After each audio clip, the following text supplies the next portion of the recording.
Okay. There we go. Go ahead, Mr. All Chair. right, thank you.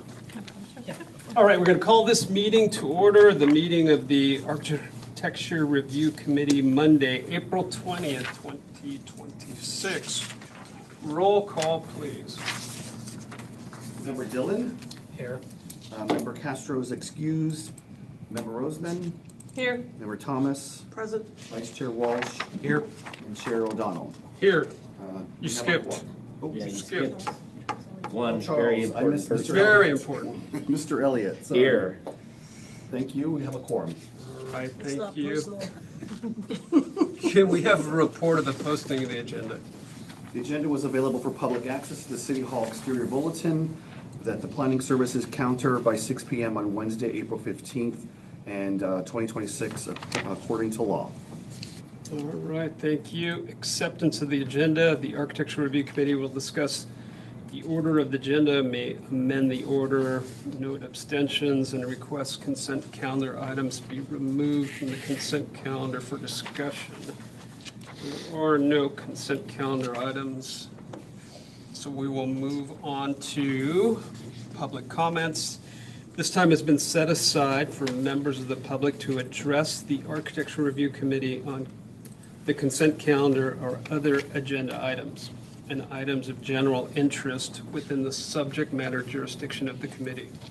Although the Architecture Review Committee values your comments pursuant to the Brown Act, it can generally not take any action on items not listed on the posted agenda. Each speaker will have 3 minutes, will be assigned for each speaker. If there is an item and you filled out a speaker request, then we'll take your testimony at the time when we're hearing that item. Okay. All right. Anybody in the public wishing to, or online, wishing to speak? No. Okay. All right. Seeing none, so we have the consent calendar. So we need to approve the minutes of April 6, 2026. So moved. All right, we have a motion. We have a second. Second. We got a motion and a second. Any opposed? Carries unanimously. All right. Excluded from the consent calendar items of unfinished business, none. New business, item 3A. A request by TJ Property Holdings LLC for a major architectural application for the construction of a 19,347 square foot medical office building located at 1199 North Indian Canyon Drive, Zone C1, case AR 2025-0126.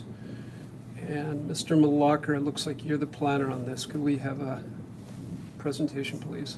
Yes, thank you, Chair. So as you read into the record, this is the Palm Springs Medical Offices located at 1199 North Indian Canyon Drive.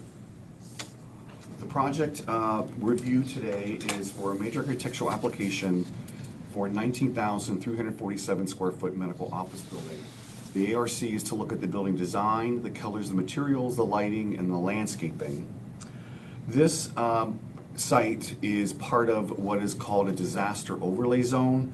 Back in May of last year, the site was part of the Terrorism Act, and the City Council on May 28th passed a resolution that established the disaster overlay zone. And this area, this resolution adopted a special reduced fee schedule and defined and instructed the city departments to expedite a permitting review process, including planning entitlements. So on the Planning Commission reviewed this project back in February, and also wanted to mention that the City Council also passed a policy that states that any planning entitlements need to be reviewed 3 times.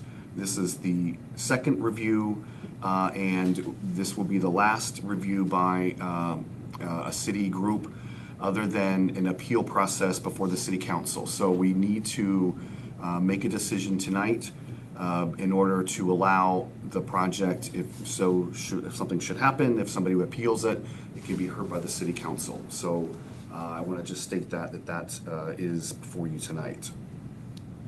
So the request, as I mentioned, is a two-story project.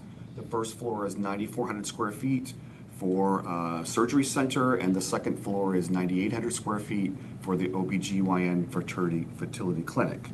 The property is zone C1, which is general commercial, which allows medical offices as a permitted use. It meets all the development standards for setbacks. The building height is 30 feet with a 7-foot parapet, which is mechanical screening, which is permitted, and off-street parking is 109 spaces. The applicant applied for an administrative minor modification to reduce the parking by 5 spaces, and that was granted by the planning director, and I'll describe how that came about in just a minute. So the Planning Commission, as I mentioned, reviewed the project back in February. They had a total of 11 considerations to be presented before the Architectural Review Committee, and I'm going to describe a few of them, and then we'll go, when we get farther into the slides, we'll address each one. So the Planning Commission of the ARC asked them to add trees along the north and south parking areas for shading, to change the building architecture to a contemporary style, to evaluate the North Palm Canyon Drive street frontage to add some kind of public amenity, increase the building setback along North Palm Canyon Drive, add pedestrian bike access off of Indian Canyon Drive, and consider moving a memorial that the applicant will describe to you when they present. So looking at the site, the project is currently vacant. It's rough graded.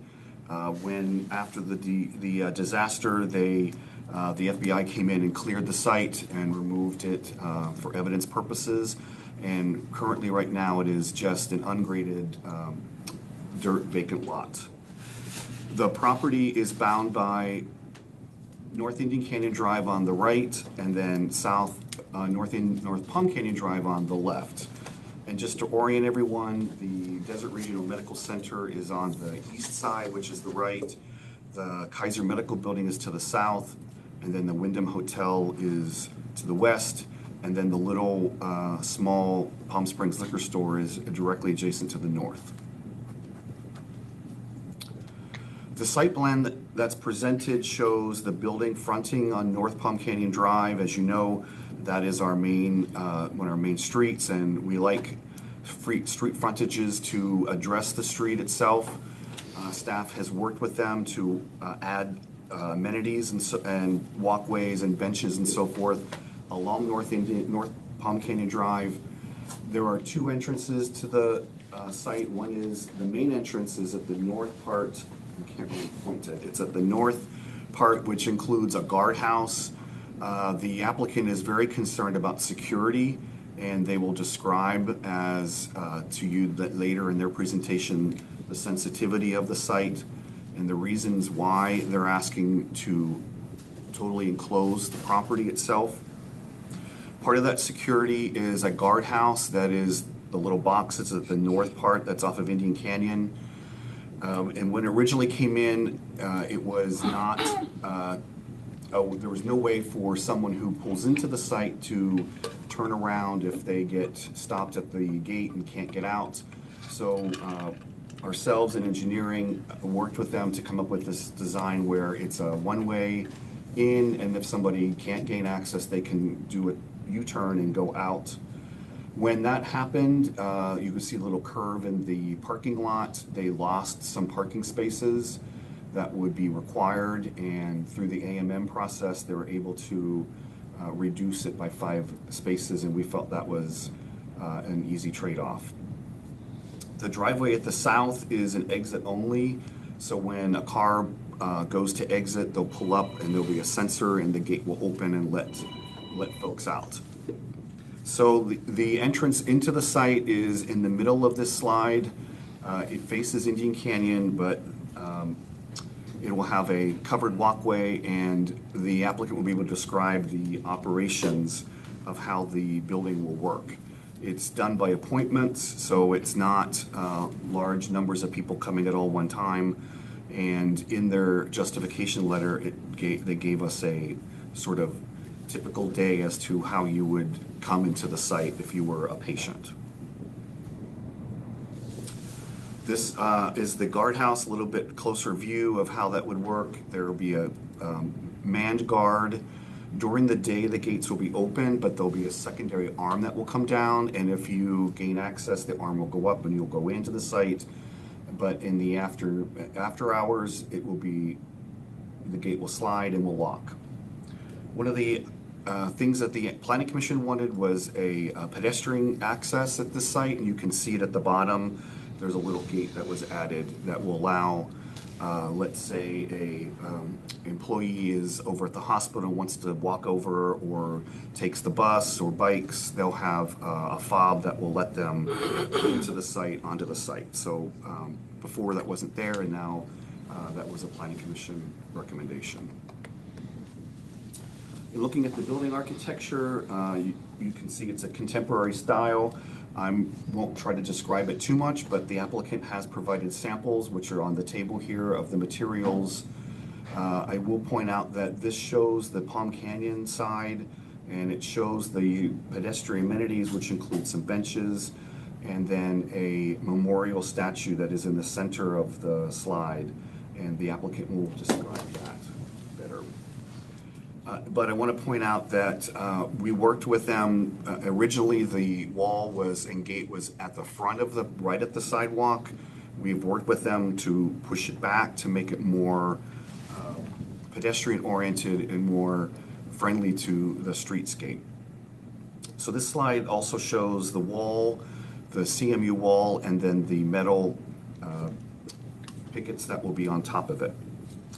The signage is not part of the application, but they wanted to put it on for representation. This is another view of what it will look like from the Palm Canyon side. They have canopy or balconies and overhangs, windows and screens. And this side is the main entrance off of Indian in the parking lot. You'll see there's a canopy. The materials are in front of you, which includes some stone cladding and white stucco. This is a better view looking at the building from Indian Canyon. This shows the simple guardhouse, which has a flat roof, and the pedestrian gates, and how this streetscape would interact with North Indian Canyon.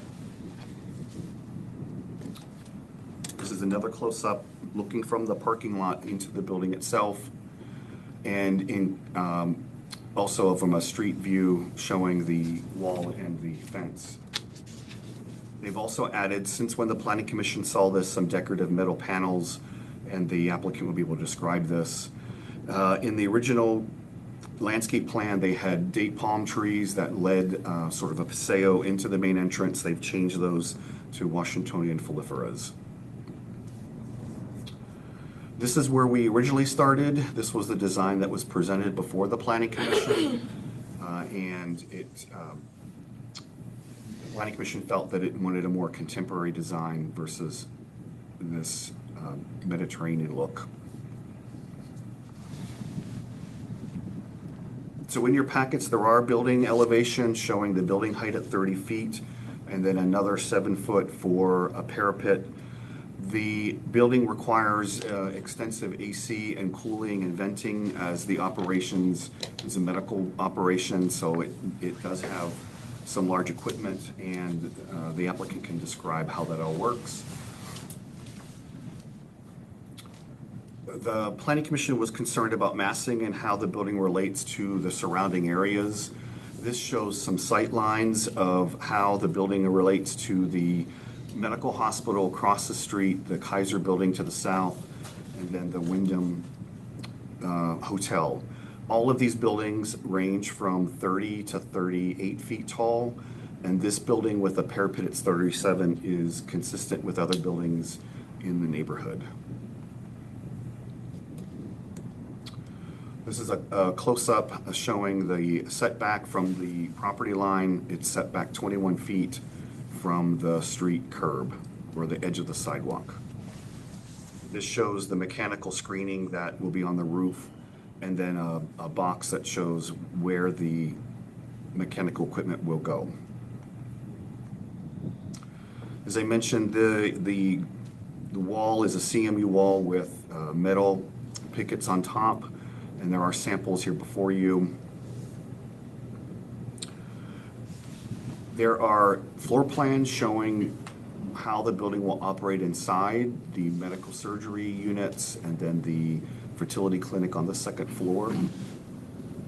There are also offices for doctors on the second floor, and balconies were really important for them to have light and space. And then a mechanical roof plan showing where the equipment will go.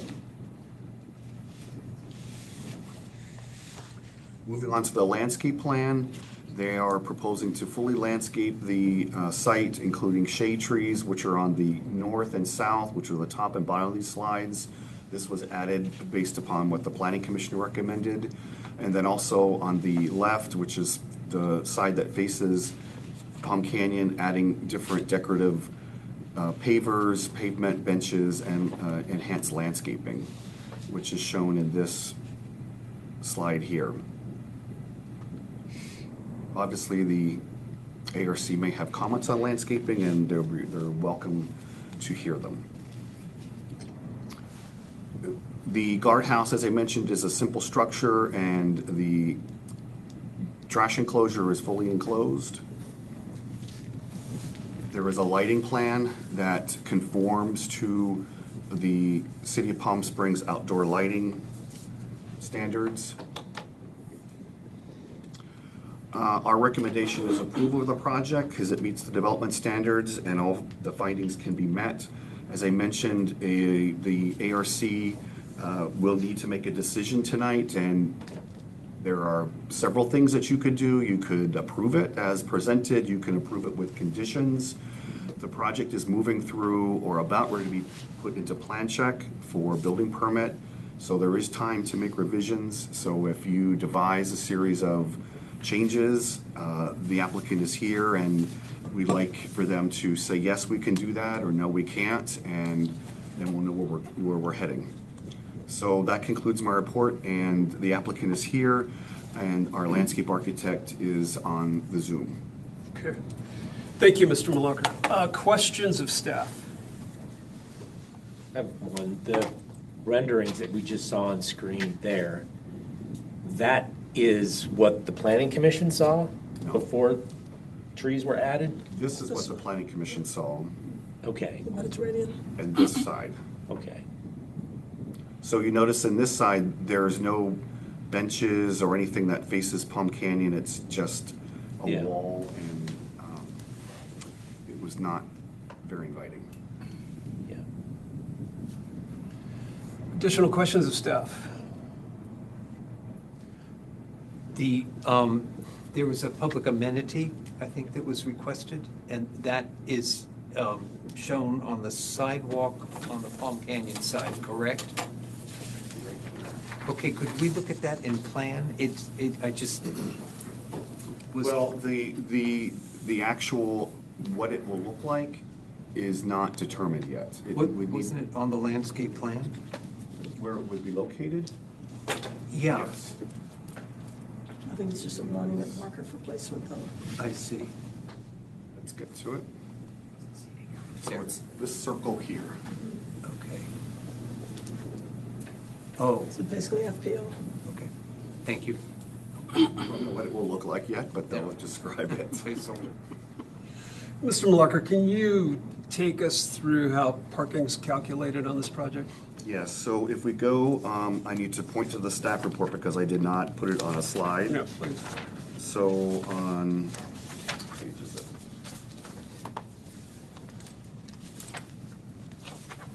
On page 4, so they're required to have 114 spaces. There are 52 standard, 1 van space, 4 handicap spaces. 40% of the spaces are compact spaces. There are 10 EV spaces, 1 EV van space, 1 EV for the total of 113, and we're asking for, was granted a 5-space reduction for 109 spaces, and the reduction, as I mentioned, was based upon the revisions of the turnaround guardhouse. And Mr. Malacher, can you break that down for us in terms of patients versus staff? Does it break down that way, or is it strictly a square footage number? It's just a square footage number. Okay. And let's see here. In the staff report, they presented in their justification letter, there is, and I'm going to hold this up, I may not be able to see, there's a chart that talks about during the hours of operation and how many patients would be. So one patient for the OR room would be from 8 a.m. to 11 a.m. and one patient from 2 p.m. to 5 p.m. So they can describe their operation better than I can, which may help you. Yeah, we appreciate that. All right, I think this is how we're going to go. Quick question? Yeah. Mr. Malacher, did I miss solar on here? Is there any solar? There is not solar required. It's not solar required. On commercial buildings? No, but we did discuss solar, and I'm sure they can address that. As we go to the roof plan, this is the roof plan. So most of this is all equipment, and in talking to them, there may be some equipment that ends up out of that box. So not much room for solar. And certainly not solar that would generate enough to power the whole building. And none being proposed in the parking areas. No, there are no shade canopies that would be solar. Right, nothing. Okay. All right, we are going to ask the applicant to come up and make a presentation. After the applicant makes a presentation, we will ask for public comments, and then we'll allow the applicant to rebut anything that came up. All right, come on up. You guys will have 10 minutes. Yeah, please. Introduce yourself. So my name is Jennifer with Twin Steps Architecture. I'm the project architect on the project. I'm here with my team. We have Kate, who's the leader of our healthcare. Pete, you want to come up? Sure. Yeah, come on up. Everybody. Everybody. And then Artie is our project designer. Artie, come on up.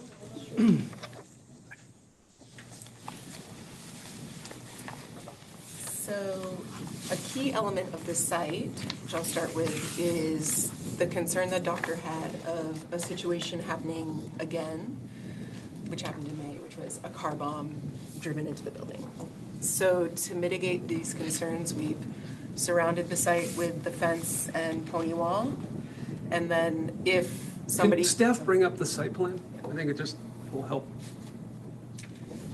And then if the external fence is breached, the building is surrounded by, what you can see in the renderings, some raised planters on basically the street front there and then from the parking lot here. So a car wouldn't have access to hit the building directly, which is important to the owner. And then we've also provided two driveway cutouts so that traffic can flow through and then exit out the rear. There's a drop-off area here. This would serve as a patient drop-off area, as this is a surgery center and there's likely a lot of patient drop-off and pickup. And it can also be a stopping point for the fire department. When they come in, they can pull up here and then they can exit down. In response to the previous comments, we provided the walkway off of the sidewalk over on the Palm Canyon side. We previously had the statue located here, but we've moved it to the side to provide, an area of interest off of the main front of the building. The statue design is still in progress, but the owner wants to do a bronze statue of a fireman holding a baby is where we're at with that. And that's to honor and thank the folks in the community and the first responders that came out when that incident happened last year. We also have the guardhouse up front where there will be somebody manned at all times. And then, so we provided that extra entrance, and then if you go back, we've also provided this central, SEO that is framed by the building design. So there's a gate here that will have a buzzer and a fob, so staff can enter, or if a member of the public comes, they can buzz the security guard and he can buzz them in or walk over and help them. Do you want to address the building design? Absolutely. Good evening, my name is Artie, thank you so much for your time. Regarding the building design, as you can see, we have a two-story mass, which is technically it's a huge box, but we consider at some focal point to break this mass to the different layers. And that layering things is that was our design approach, got the concept from the mountain around the building, desert line, the sand line in the desert. So create that layers in the two-story mass to kind of show the entire mass as a low horizontal mass, which to respect the Palm Spring modernism heritage. Even though again this is a two-story, kind of we need to maintain the privacy for the patient. Wherever we get a chance, we provide some transparency, those windows that you can see, to that for the interaction between the privacy and transparency. All of the pop-outs is help us to make the mass again more lighter, and it's still to help us that develop that concept. We have a low profile mass. We have a couple of the milestone point on the facade. One of them is that picture frame you are seeing. That balcony is facing the beautiful mountain that we have in front of the building. We want to point it out to the people that kind of if they get a chance, sit on that concrete benches in front of the building, look at those beautiful mountain. The landscape design in front of the west facade, the concept we had was bring more movement and interaction from the public to next to our building. Even though again this is very secure building by the nature, it's a medical building.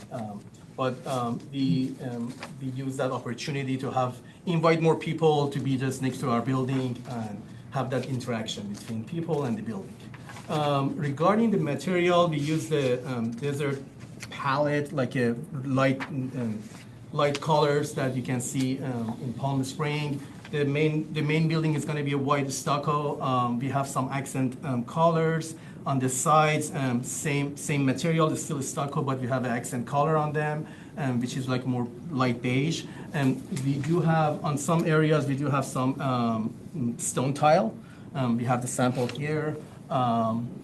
To just play that, to create that textures on the facade next to the white stucco. The rest of the coping, all of the pop-outs is bronze color, mostly metal.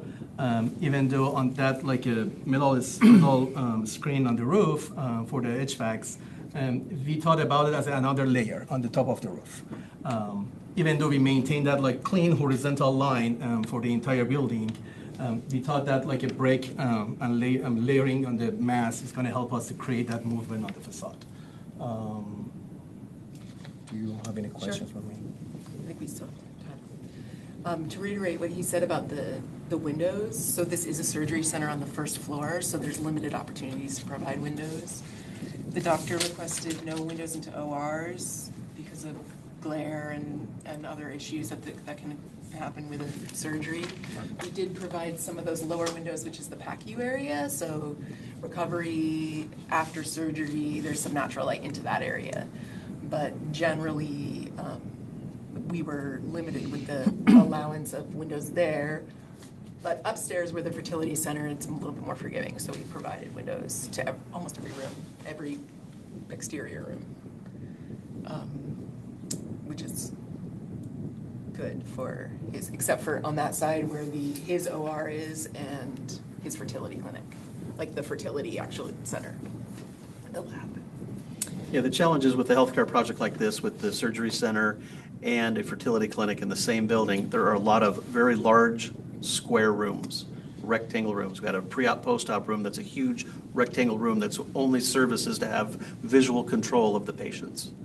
The ORs need to be big enough for the equipment because it's very sensitive equipment that they're putting on the first floor. Big 800, 900 square foot rooms, maybe 700 square foot on some of them. Big box rooms, no windows. So it really does provide a challenge for the designers to do that. And then same with the reproductive center. We have a huge lab, right? The IVF lab. That's a big, huge laboratory that doesn't want natural light or anything going on in there. We have just a lot of large rectangle rooms you'll see. So that creates a lot of the challenges when they're trying to get articulation. We want those very basic shapes when it's from an interior standpoint, but just some of the challenges that they had going into the design of this facility. One of the things we did preserve was the central, so the doctor loves the mountains, loves to look out the mountains. His office is along here, so he has a balcony out with views of the mountains. And he wanted the main lobby to have that also, so we kept that 2-story height at the entry and then the public balcony off the sub-waiting area on the other side, so that when you're up in there, you can see all the way through to the mountains, which are quite large from right there.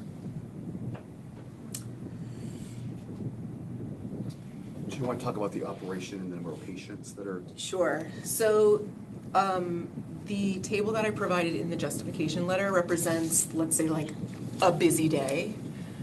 I assumed on a busy day we would have 2 folks in each operation room, so one in the morning, one in the afternoon. That's not always the case depending on the surgery, but that would be a busy day in the OR. Upstairs in the fertility clinic, I assumed 1 person for every exam room for every hour, and I think a 15-minute break in between for them to turn the room over. And then in the fertility OR, I assumed 2-hour patient in and out. So, and there's a 1 OR and 1 procedure room up there. So they could have, at any given time, 4 people essentially in the PACU, 2 being prepped and 2 recovering. And then that's basically the patient turnover in the area. The 109 stalls is actually much more than the doctor currently has or thinks he needs. So losing the 5 stalls wasn't an issue for him. From an operations standpoint, we're way more comfortable losing a few stalls in a surgical center and an IVF clinic because you imagine we have 3 ORs. In the same size building, you could have 40 exam rooms, 30 exam rooms. So you have a lot of people coming in at the same time. With us, we have a very limited amount of patients. Yeah, we have 8 pre-op, post-op. So at any given time, maybe we'll have 11 patients, let's say on the first floor. So yeah, there are going to be some folks there, but nothing near to when the city does a medical project. They have to assume for worst case scenario, those are exam rooms. That's not the case here on this project. So we were comfortable and we could justify having a parking reduction, and they agreed.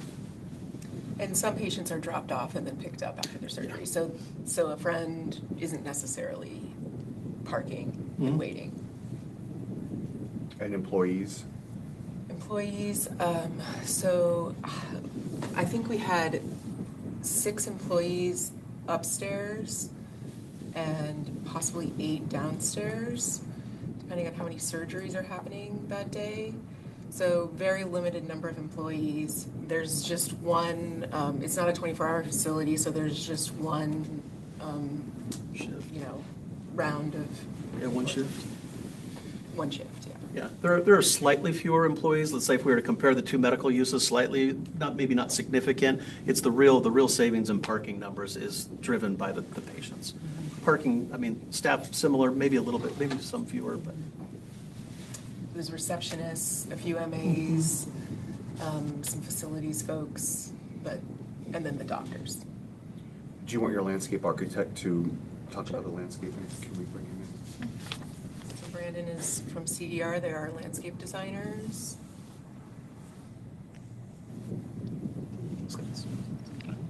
Brandon, go ahead. Thank you, Jennifer. Good evening to the committee, design team. My name is Brandon. As Jennifer said, I'm with Commercial Development Resources. So a lot of all the plant material, it's a low desert plant palette, all compatible with the local climate. I took a lot of inspiration from the Palm Springs Women's Club, the Agua Caliente Casino, and different sites around downtown. I had some images kind of where we drew some inspiration from, but they weren't shown. But a lot of the kind of on the, I want to call it the wellness park along Palm Springs or Palm Canyon. A lot of that area has, I call it like a drifts of like larger cobble, like 6 to 8 inch size cobble with some shrubs. In there, various, we got agaves, aloes, lantana, Mollenbergia. Those are kind of the dominant species along the kind of in that wellness park. Palo Verde trees in the parking lot, and along Indian Canyon, we've got Acacia Inara, and those are along the north and south of the wellness park along Palm Canyon as well. There's a a crushed rock ground cover throughout the site, and there's a stabilized decomposed granite pathway within the wellness park. That's kind of summarizes the landscape And in then a high-level overview. we're using stamped concrete along that central walkway there. So as Glenn mentioned, as a response to the comments we received earlier, we changed out all the palms along that central walkway to better suit what's. Yes, the California fan palms. And And Brandon, then, are those pavers that are part of the walkway, in addition to the stamped so concrete? it's stamped concrete along the middle and then pavers in the main driveway there. And then we have some vines growing on basically our wall that shields the parking lot here. We have vines growing.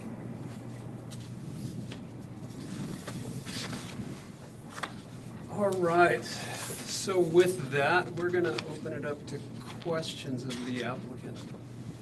We'd like to get started with questions of the applicant. I have a few.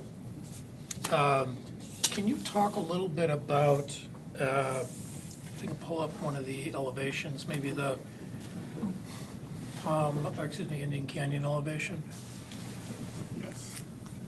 Can you talk about the different materials and the way that the parapet is handled on the different elements?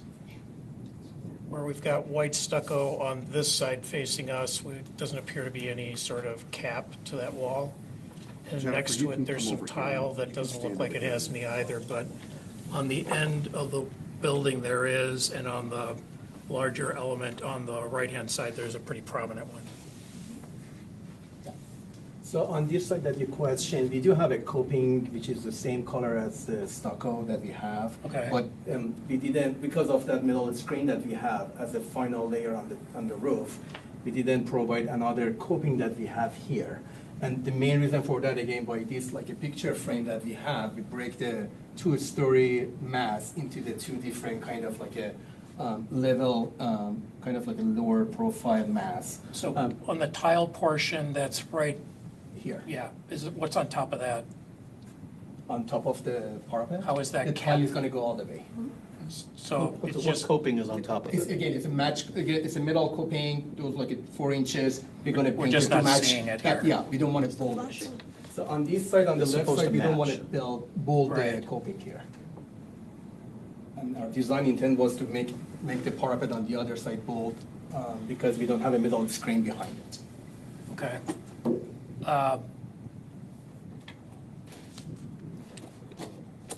Can we talk for a second about the decorative panels around the perimeter? Are those perforated? Correct.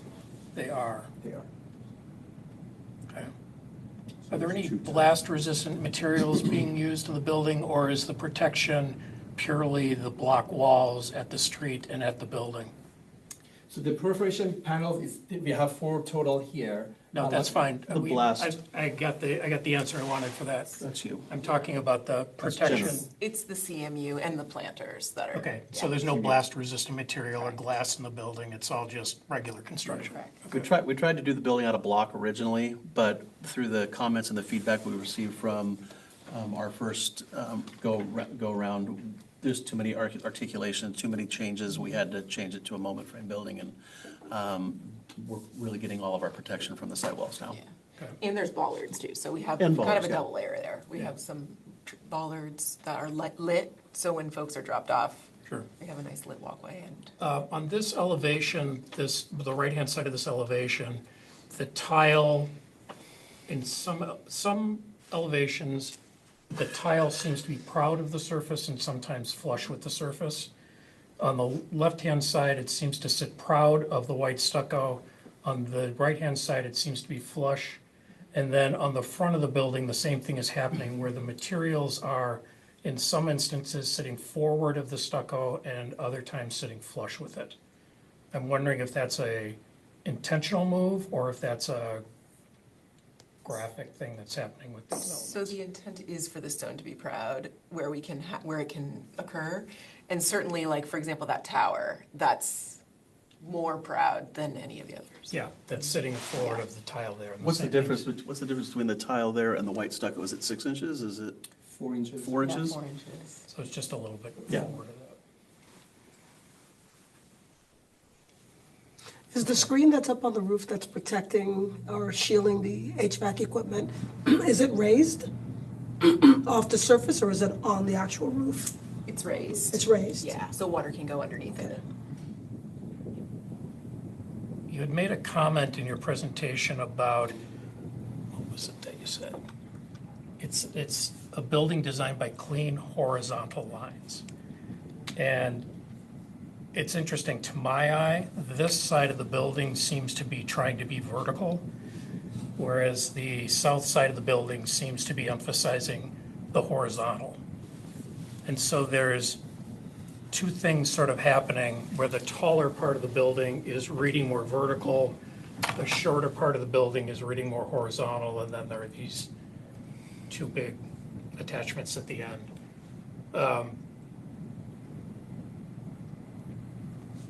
That's an observation that might be more successful if it were, the design played into that. I am really wondering about this picture frame. And it's a very exuberant elevation. And I'm wondering what the genesis of that is or what the intent is of that. Regarding the balcony? The picture frame. whole assembly. We have a couple of the elements in front of, to dictate that this big picture frame for us. One of them is going to be a statue that we have in front of it. So Understand. it's kind of like it's going to give us a frame behind that statue. At the same time, we want to point out like what one of the goals that we have always from Indian Canyon side, we're going to have a clear look of the beautiful mountain that we have in front of the west side. So the whole thing is going to take us like from Indian Canyon to that like a mountain as a grid for us. It acts as a grid for us. That's why we put our milestone element on that grid at the facade to just, It's exuberant, I'll give you that. The one comment I would make is that with the perforated screen with the mountain landscape on there, to my eye, seems a little hokey. And you have perforated screens on the windows that I'm not sure why you wouldn't repeat that element around the perimeter site rather than introducing something else into it. Our intent was to have a different texture on the building compared to what we have on the as a fence. I'm not sure that helps you.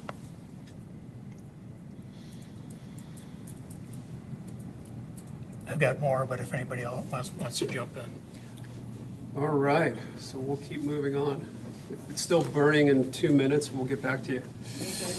Sorry, regarding the screen, because we want to bring some interest to the fence, it sounds like you're saying bring the the metal too. I think the metal screen at the window, I think the metal screen at the window is interesting. Yeah. I think the mountains, reflecting the mountains that are now behind you is kind of a hokey move. Okay. And it's going around the perimeter of the site. And the idea that you could bring that forward to Indian Canyon in a way where you could bring that element out to the street level and have a conversation between your outer perimeter and the building itself might be more successful. I just think it's something to look at. Member Walsh. I just had to comment on your earlier design, and I can only imagine your internal discussions when you received the instruction for a giant U-turn. And I feel for you. This is interesting. And I think what you will probably feel from us is a bit of probing and looking for the logic. What we're seeing at first blush are a series of visual elements that clearly are contemporary in their nature. And it's an ambitious goal to weave them together into a cohesive package. And we have received some support letters from an outside group and articulating that question. So this is kind of an invitation to just expand your presentation a bit and make this elevation seem as logical to us as it was as you put it together. Again, the main key for this facade was when we received that comment to open up the public side of the facing the street from our building side. And then we relocate the statue from Indian Canyon to the to the Palm Canyon. So that gave us a kind of like a really heavy, bold grade, which we thought about it. We have the balcony part of our the medical floor plans. And that was the moment we thought like, okay, so the reason for this balcony is people is gonna come to the balcony, having interaction with the people at the public side and looking at that beautiful mountain. So why we don't wanna have like, picture that like a moment or pause it for, for a second that, okay, this is the moment we're gonna stop and, okay, this building is facing that beautiful mountain and kind of the building is looking at the mountain.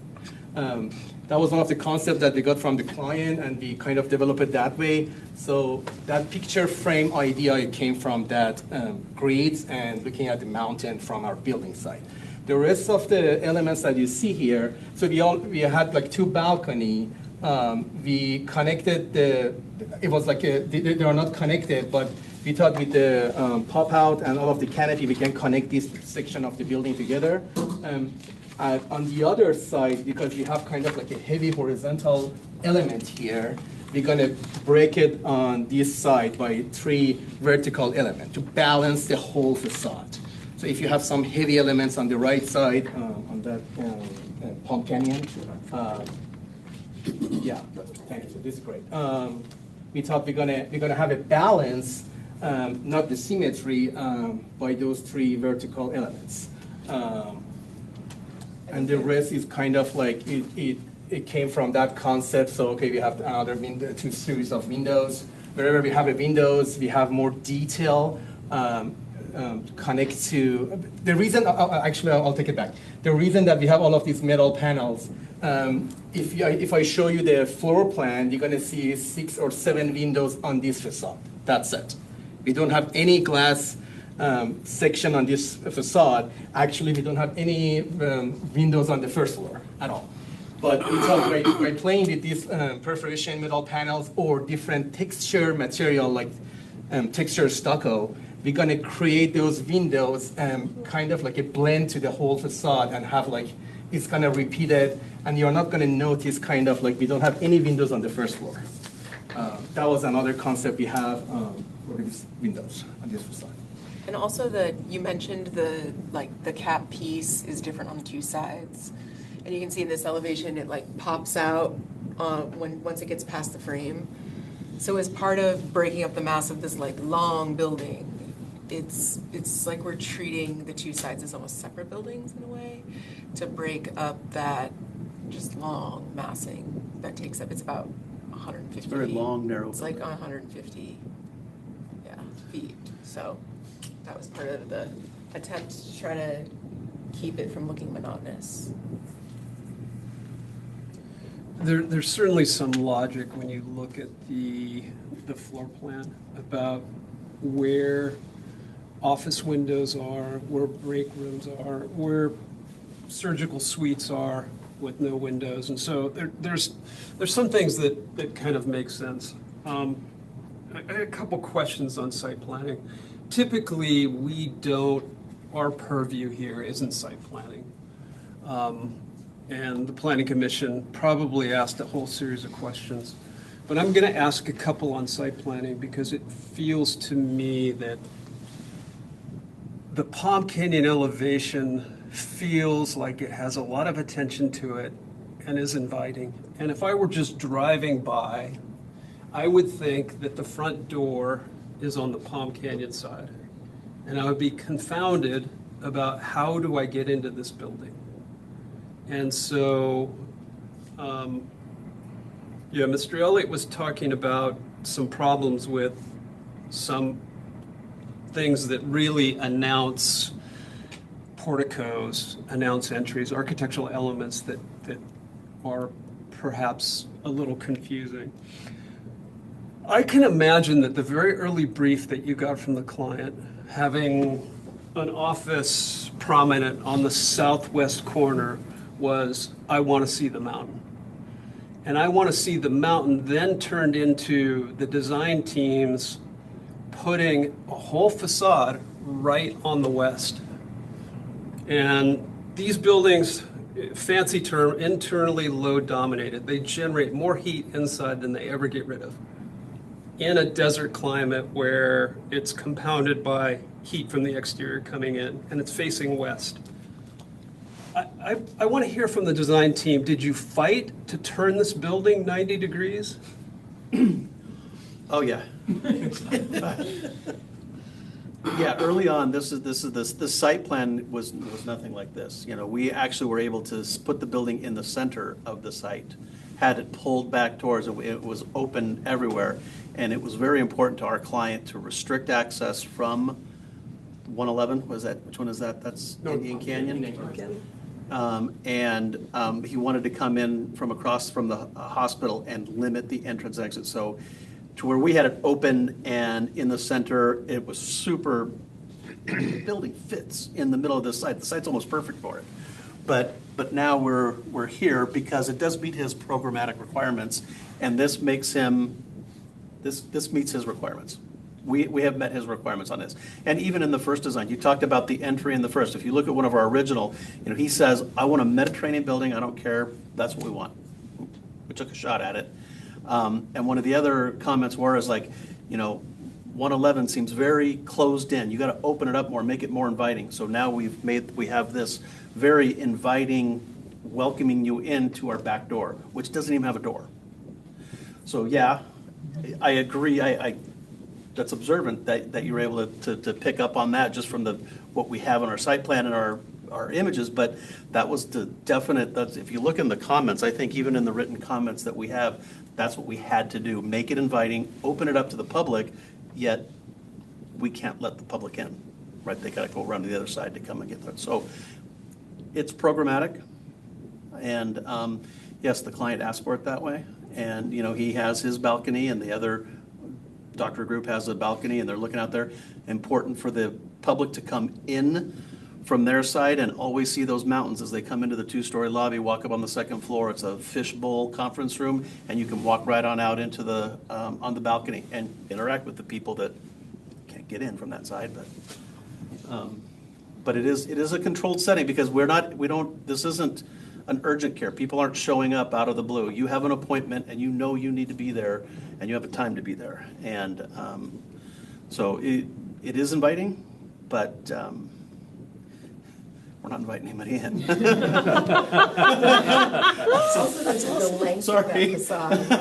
The length of that facade is something that is driven by owners' desire to have the, Can we he go would to say the? a double-loaded corridor. Can we for go to the renders again? Any of them? We have more backed up, like from across the parking lot on the Palm Canyon side? Indian Canyon side. What Just by way of information, I was with my wife and we're driving north on Indian Canyon and I saw a mushroom cloud. I was at Tachiva and Indian Canyon. I saw a mushroom cloud coming up over a building and I just thought there was an electrical explosion. That's what went through my head. There was an electrical explosion. Then a shockwave hit the car and the car jumped. And so we were there a couple hundred yards away from the explosion. So it was pretty devastating just to witness everything that was going on. The dust cloud, the debris, the noise, the chaos. I also have an office over here, so I had a couple windows that were open and everything that was inside of the windows was blown off the shelves into the middle of the office. And I wasn't impacted as some of the other businesses that were, more proximal to this, which were really devastated. So that blast and that interaction that happened it was quite devastating. But so the question I have is, I see a barrier that stops cars, but then I see what feels unnecessary, which is a fence on top of that barrier. What is the purpose of the fence? Well, part of it is psychological too, because the staff he has retained, they, in their current building, they're across the way, they fear walking to their car at night. And they still have that in the back of their mind that, anytime somebody shows up the door that's uninvited. So some of this is a psychological, barrier for them when they walk out to their cars. They can feel better protected. It could slow down potentially a person. Anyone can climb the fence. Anyone can climb a fence. It's not that hard if you really want to. But it will slow down somebody. The guardhouse is here at all times and able to look down this sidewalk. So it's a physical barrier and it's also a barrier to help them feel more comfortable. So there is a barrier that goes all the way around this. So nobody who shouldn't be in this facility will be in this facility. Correct. So you have no points of entry along Palm Canyon. You can walk up to the building though, but you can't get in on that side. And then you wander around and then there's other fences that keep you from getting on campus. Fireman's gate. But There's a that's it. fireman's gate. There's a It's fireman's not- gate it's that not- nobody's abusing that. Okay.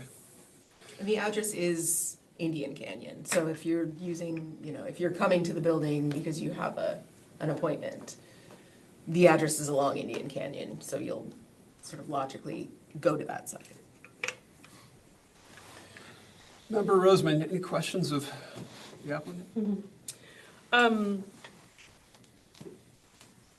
So much like what you just shared, I wasn't there, but I had friends who were a block away, so this is a very heavy, I didn't realize it was gonna be so heavy for me to go through this, but it feels very heavy. Just because you don't think that's gonna happen in our town where we live in, you know what I mean? And it was quite shocking. I'm also a mother who did not have her kids until she was in her mid-40s and probably would have had to go through this process. Thank God I didn't, but I have lots of friends that did, so I respect what you guys do. I will say that off the bat. So to the design part, I visually love the building. I love that it's asymmetrical. I love the window frames. I love the tall looking windows. I love that you use stone and you use white. And I usually am not a big fan of lots of beige, but I love the way it was used against the white. I love that you use bronze. I was also going to ask the same question about the double gates, and when you explained that, of course, if I was there would be some PTSD that I would, if I'm coming back to work at that space, I want to feel super safe. So I get that for sure.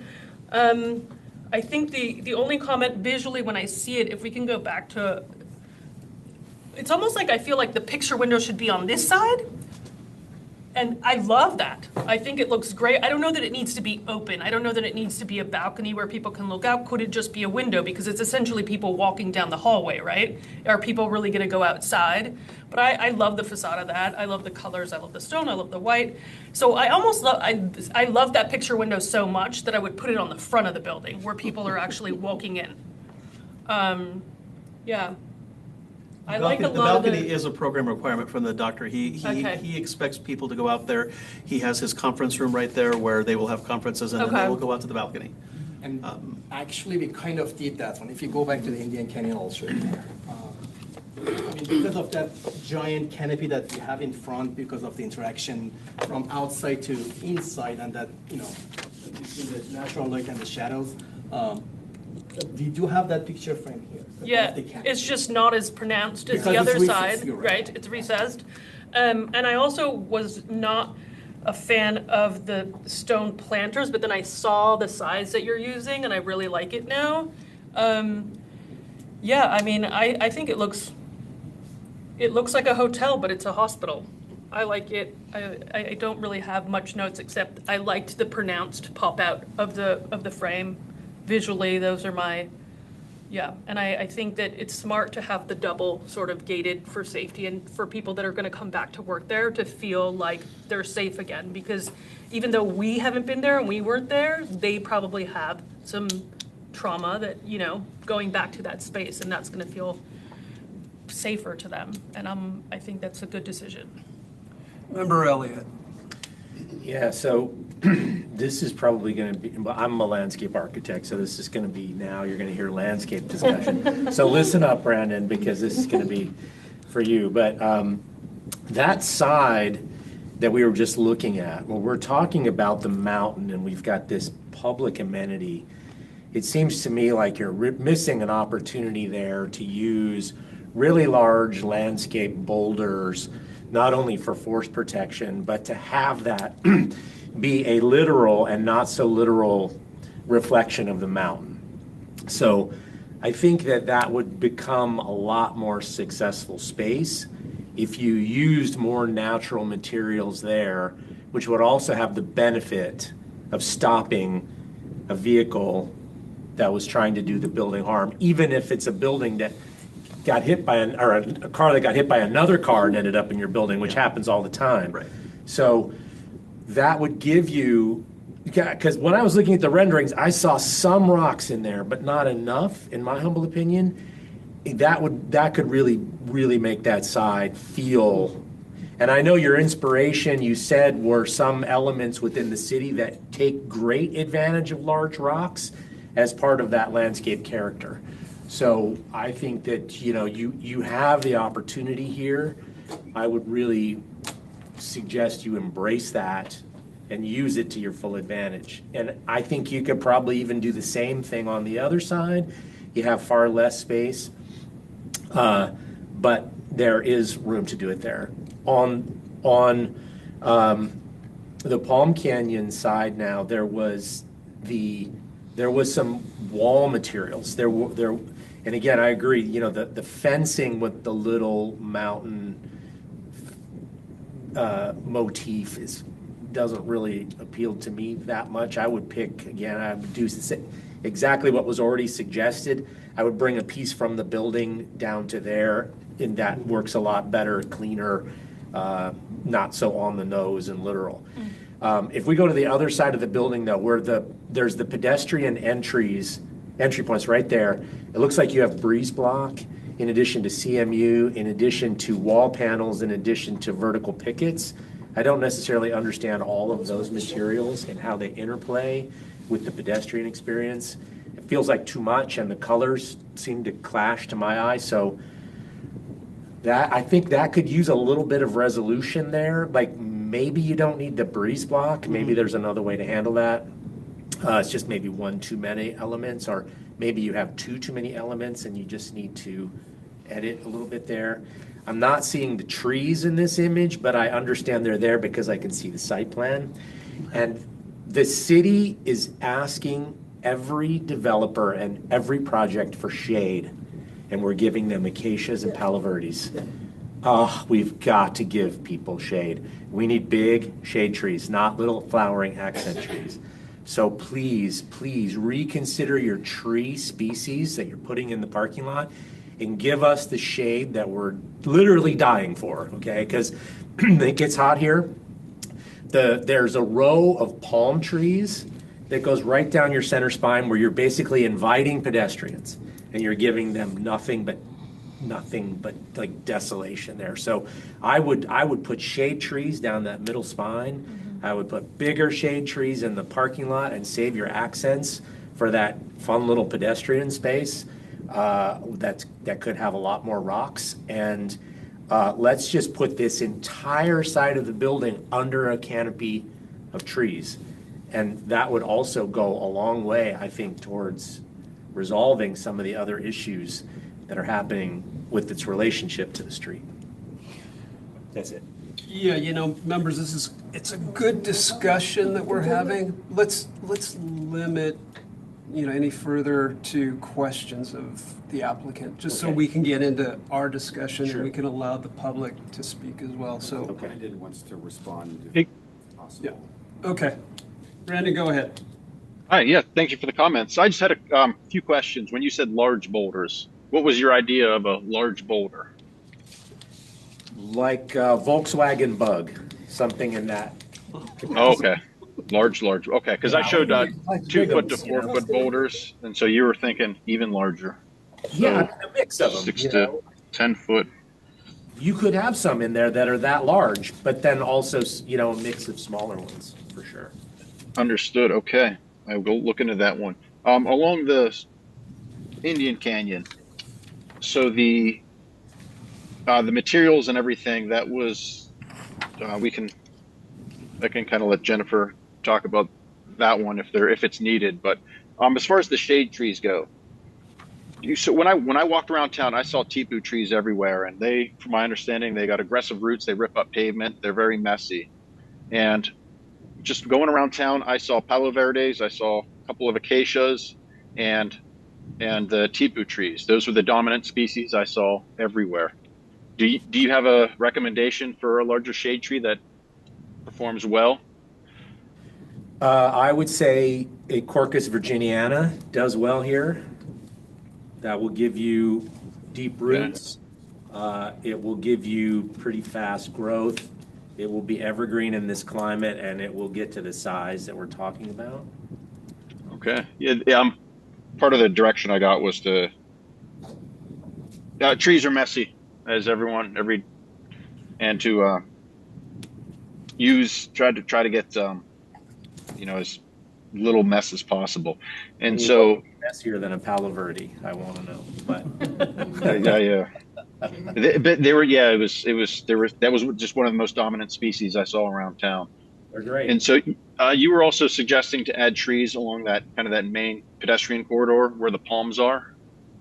I guess I'm wondering why you didn't do that. The client, he had liked the look of the date palms kind of coming in, and that was meant to be the original design had the date palms. And they were close enough together that they would provide some shade, but then it was switched out to the California fan palms. And then in order to not add more trees to keep costs as reduced, that was kind of the idea behind it. I think the doctor would be open to re-looking at that. That was part of his original vision, this palm tree down the middle into his Mediterranean building, and he really did like that. That was part of his. But I think we're far enough along in the design that I think he's open to conversations about that. Okay. Okay, let's, we'll probably suggest some conditions of approval, so, Member Thomas.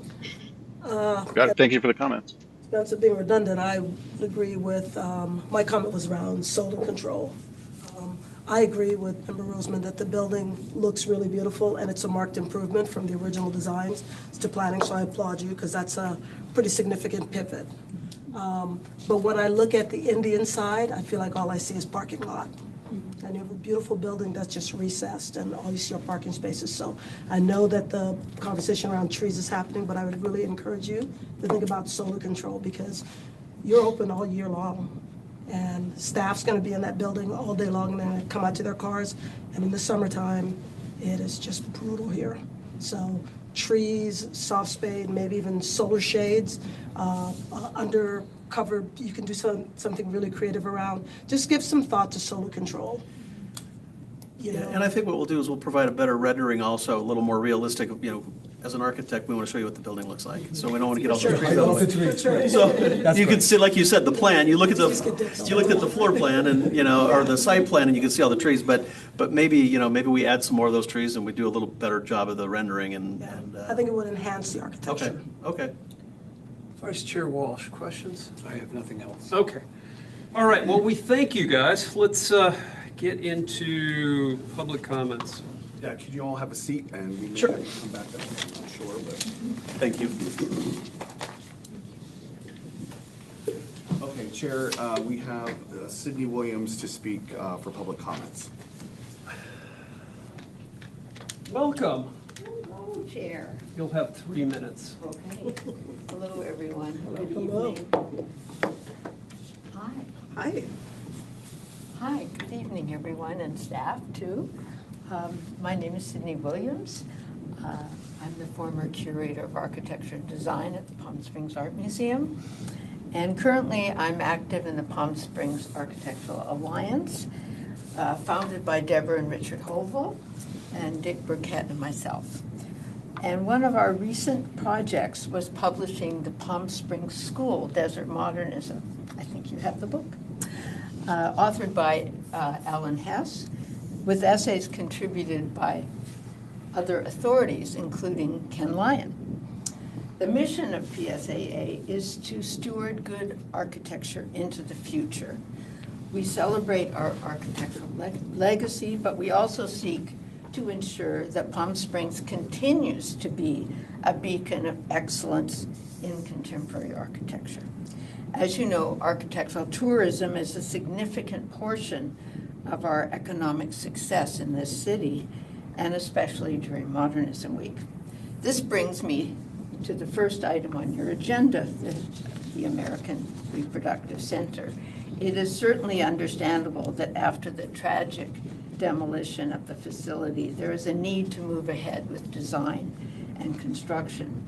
We applaud the turn to a contemporary design, but we feel there could be some improvements and refinements that would raise the level of the architecture. As the Reproductive Center extends from Indian to Palm Canyon Drive, it will be highly visible for motorists entering and leaving the city. It seems like the parapets, caps, returns, heights, and dimensions are unresolved. Seeing the mechanical screen above the recessed main entry seems unfinished. Other conditions at the stair towers and on the west where the parapet returns should be studied. We would also recommend simplifying the variety of different conditions such as window size, shape, style, awning dimensions, and types of metal screening. By revisiting these aspects of the project, the building will be substantially improved. I thank you for your attention. Thank you. Thank you. All right, anybody else? There's no other speakers. Well, if Anybody in the audience wishing to speak on this item? Seeing none, anybody online? No other speakers, Chair. Okay, thank you. Close public testimony, and let's open it up for committee discussion. Who'd like to start? Looking at you, Mr. Wall. You don't want to start someplace else? You have an interesting way of always bringing it all out. Oh, thank you. Okay. Let me put some parameters on this. We have a city council that would like to move this project forward. We have a committee here that can improve the building with conditions, but restudying is not going to Not an be in the option. cards. Yeah. Anything other than approval with conditions is probably a non-starter. Exactly. So we need probably an acknowledgement from the applicant that if we do have conditions or we do have suggestions, that they're amenable to at least taking it back to their client and really seriously considering it. That's how we'd like to move forward so that we're as helpful as we can be. Mr. Malacher, does that make sense? Yes, that does. Okay. All right. So Vice Chair Walsh.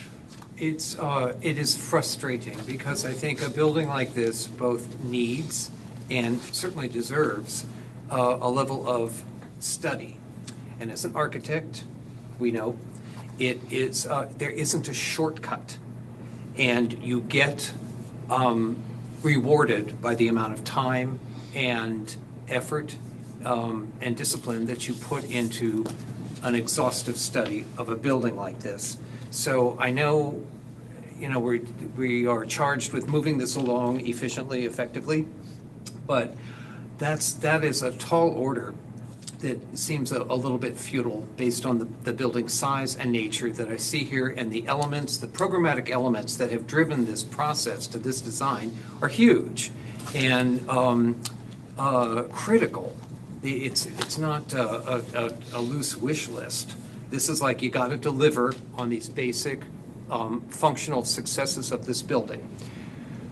Okay, to the aesthetics. I think Sydney Williams, thank you, kind of nailed it in the broadest sense of we are lacking visual coordination with elements that each in and of themselves is very effective, very memorable. The front on Palm Canyon, I mean, it's classic Southern California post-war. It's beautiful. It has an elegant potential to it. But then as I walk around the building, I see the entire geometry and the tug and pull of vertical and horizontal changes. As opposed to finding it as a balance, it seems uncoordinated between the two. So, yeah, I mean, you've got competent architects involved with this. Like, I can tell you have produced this, but it's got to be studied further.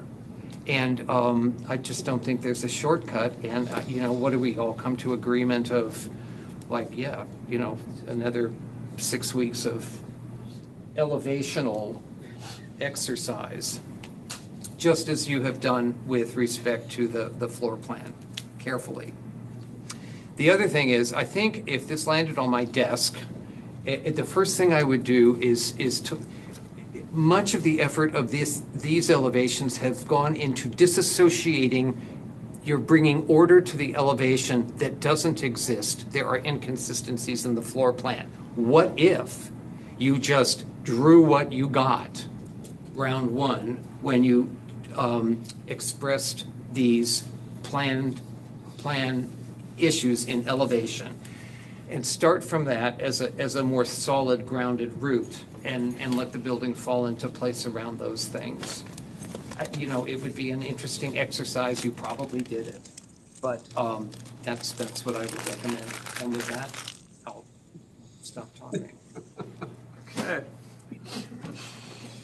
You're usually not the black cloud. Oh, that wasn't a black cloud. No, that wasn't a black cloud. Yeah. I just saw that as pure sunshine. Oh, Member Thomas. I can't touch that.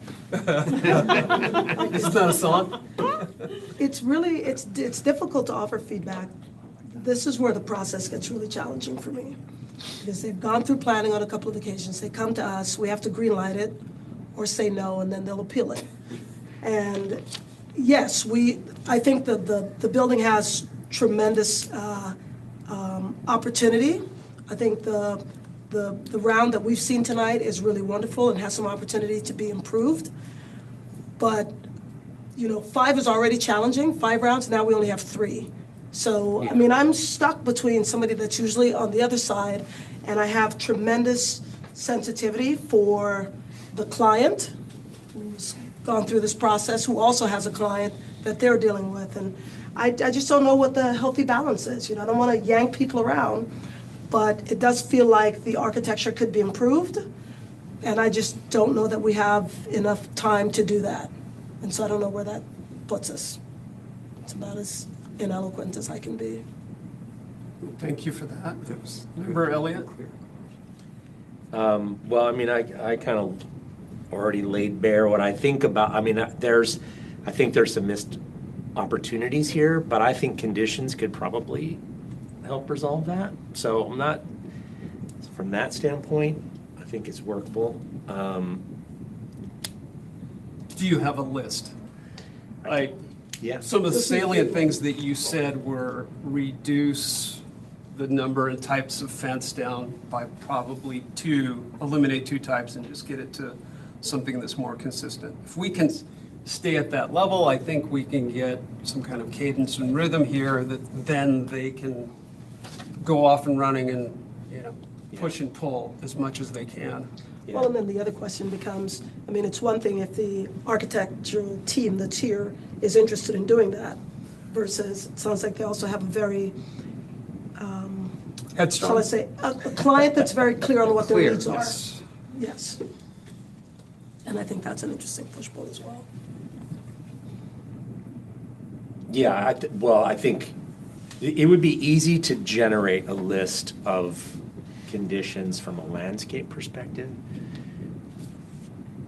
I don't think. Let's dive into it because Right, Yeah. well, so far from Mr. Elliott's conversation. Yes. It was on the fencing, the elimination of the breeze block, the mountain metal panels, and to be consistent.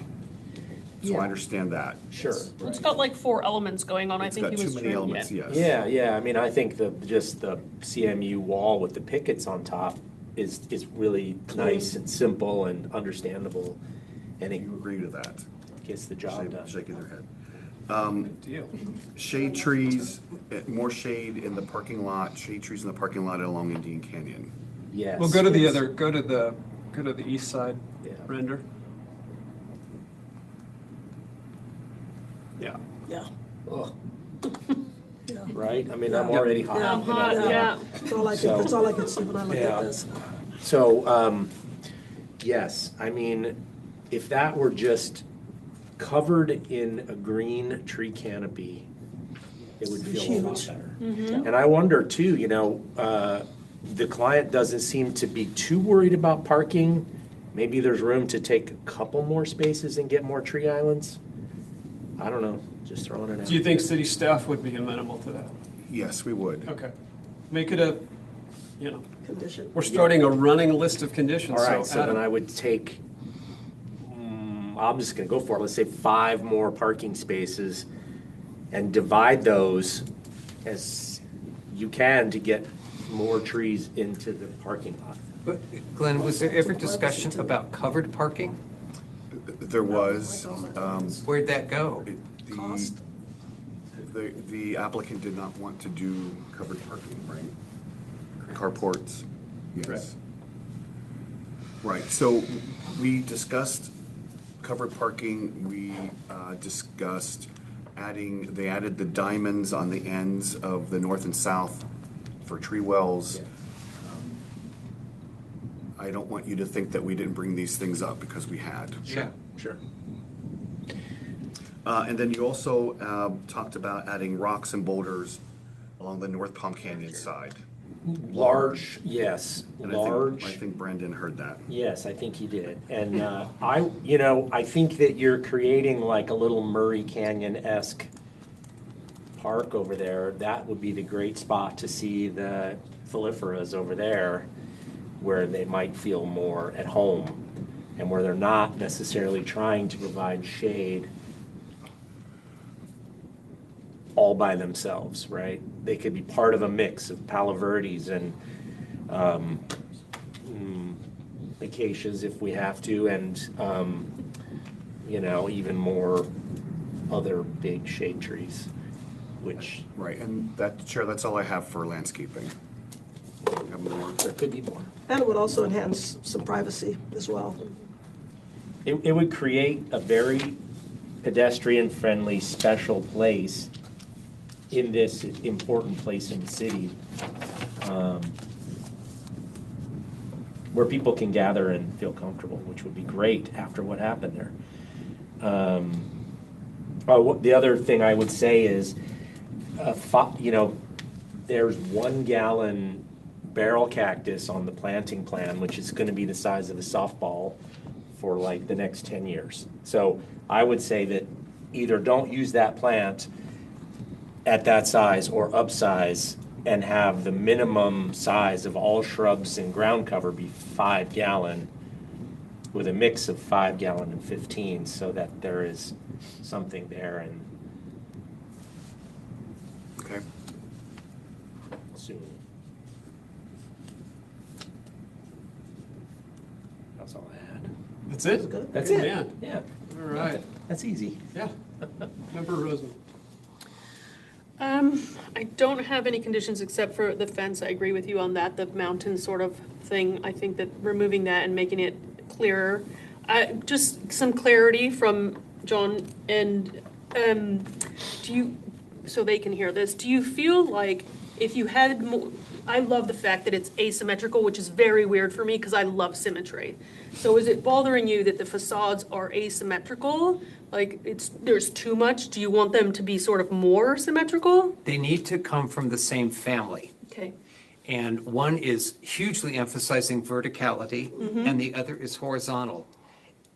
On a building like this that is cohesive by its nature, this is not a rambling campus Yeah. of buildings that kind of relate, but they sort of don't. That's the problem. No, asymmetry, bring it on. It all works fine. And there are certain things, I mean, they delivered it. It's like certain corners look really great. I mean, one of those looks like Pasadena, Buff and Hensman, you know, Yeah. it's beautiful. But it doesn't hang together, the whole, both in terms of the scale and the massing and those elements, as well as the details. I can see that were pointed out in the letter. But the problem is not asymmetry. I would not expect it to. Okay. Member Dillon. I think that there's a kit of parts here that's interesting. And I think it's, I'm going to point at this. There's something happening here. Right. There's these two elements. There's that. There's that. There's the horizontal element up there that's reinforced there. And they don't feel like they're coming together. The other side of the building, to my eye, actually is a little bit more successful, partially because I find this overwhelming. But if you go to the other side of the building, if you can go to the close-up, Go back one. this composition here, in this area, if you raise this opening to get the proportions right, and maybe the frame around it skinnies up a little bit, that composition to me is really successful. I think the canopy punching into it is a little awkward. I'd almost want it to go asymmetrically this way. This composition here, I don't really have an issue with, but when you get over here, a series of punched windows with an eyebrow over it, part of me wants to either see some variation on this extension of the opening, or if you're going to lean into the horizontal, the vertical horizontal, you connect them laterally. So it's sort of taking the language that's already there and making all of these elements start to talk to each other in a way that is like, yeah, of course, that's it, right? I think the Palm Canyon side to me is a little bit more disparate in the way those are used, and that's why it feels like a little bit of a riot to my eye. But I think that the elements are really nice. And the execution, the way that that window is extended, I think is a really, really nice move. All right. Let's see. Can the design team tell us the windows that are punch windows in the facade, are they flush with the front? Are they block frame? Are they pushed in? Where are those windows? So where there's a tile, Like say, for example, the director's office, the corner here. yeah, so those are flush with the wall or maybe back an inch or so. The other ones where the tile comes out, they're still in the same plane as these ones in the stucco, so they're pushed back. Would you guys have a problem turning those into block frame and pushing them a minimum of 3 inches back into the wall and give it some depth so they These don't guys feel here? flush with the facade? Yeah, you're saying the ones in the stuff in the plaster? Yeah, the ones that are, yeah, they're, yeah. Okay, that would just help give some depth to all of these windows that are just kind of floating out there. Maybe as a conversation piece, did we overshoot, you know, we had a lot of feedback from our first meeting. Did we overshoot that middle? They really wanted us to draw to that middle. So we have our big picture frame, and it feels like maybe we've over-responded to what was asked of us in our planning commission meeting, that making that the focal point and really emphasizing that. Yeah, but I'm kind of torn. There's a couple of things going on there that announce something significant there, like there is a door, or there is an entry, or there's something there, and it's not there. Yeah. So how do you play that down? If the architecture's stuck, then you start planting trees in front of it, and you kind of de-emphasize it.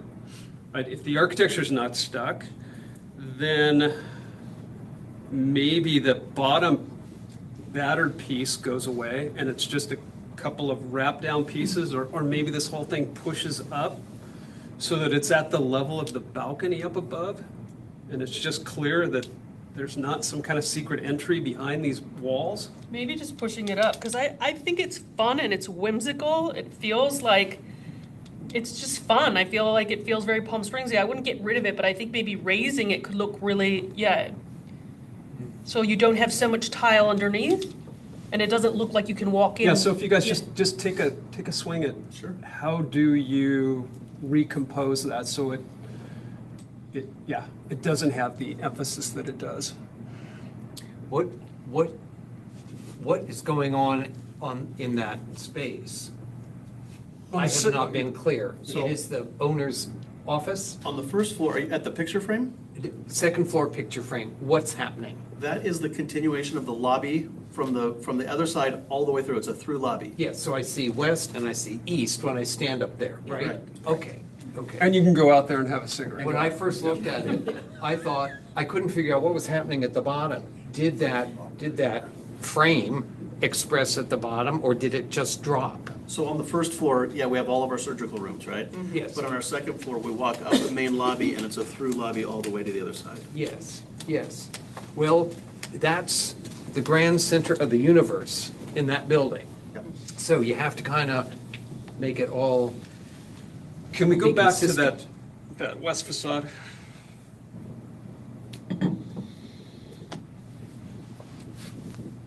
Yeah. So the one other thing that I tell everybody that we get for free is we get sunshine. And when I say we get sunshine for free, we get free animation every single day with shadows that are cast. There is between that balcony where the director has his office and the other little balcony there is some shadow coming through there. That's just one of the things that if you could just recognize that and amplify it, I think it would go a long way to letting the building read that it has the rhythms of this desert environment that it's sitting in. And then the other thing that I think you guys on the design team, with this emphasis to want to put some meaningful apertures in this building, have taken the stair towers in the ends and have over-decorated them. I think restraint on those two ends would go a long way.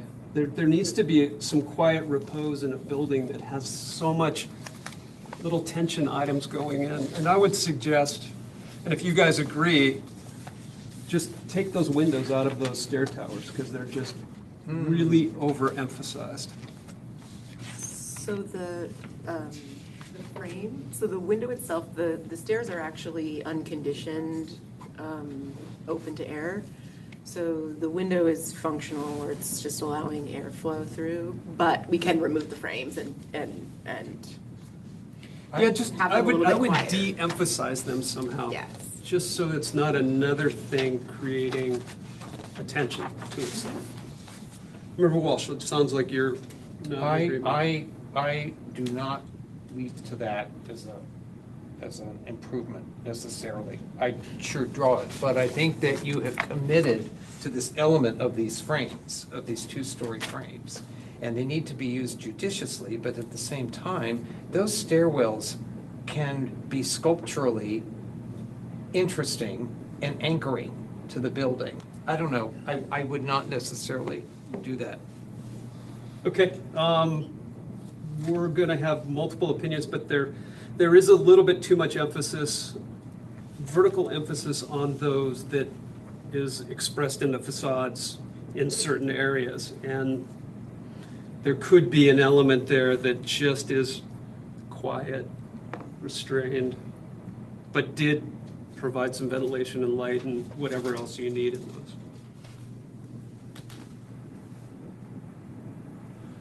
Anything else that anybody can see that we can? So did you want to add a condition about the 4-inch off for the windows? Yes. So we're there. Okay. 3-inch minimum setback from the facade for all the windows that aren't in their surrounds. Okay, and no consensus on the stair towers? No, but I see the design team, they've got ideas. Okay. Looks like we got a good team here that wants to provide a great building, so. Okay, and the canopy on the Indian Canyon side, there was, where Dylan had comments about pulling it off. No, just that on the north side, it looks like it's pushing into the other elements in the building, and maybe there's an opportunity for some relief between those two. And maybe it shifts down. I'm not sure if that helps on the south end, but it felt like it was crowding the other elements on the northern side of that facade. Just something to study. Okay. Does anybody have any suggestions on the metal cap, the parapet cap? Too big, too small, too brown, too, Which one? the big one over the 1299 or 199? Yeah. Fine, looks good.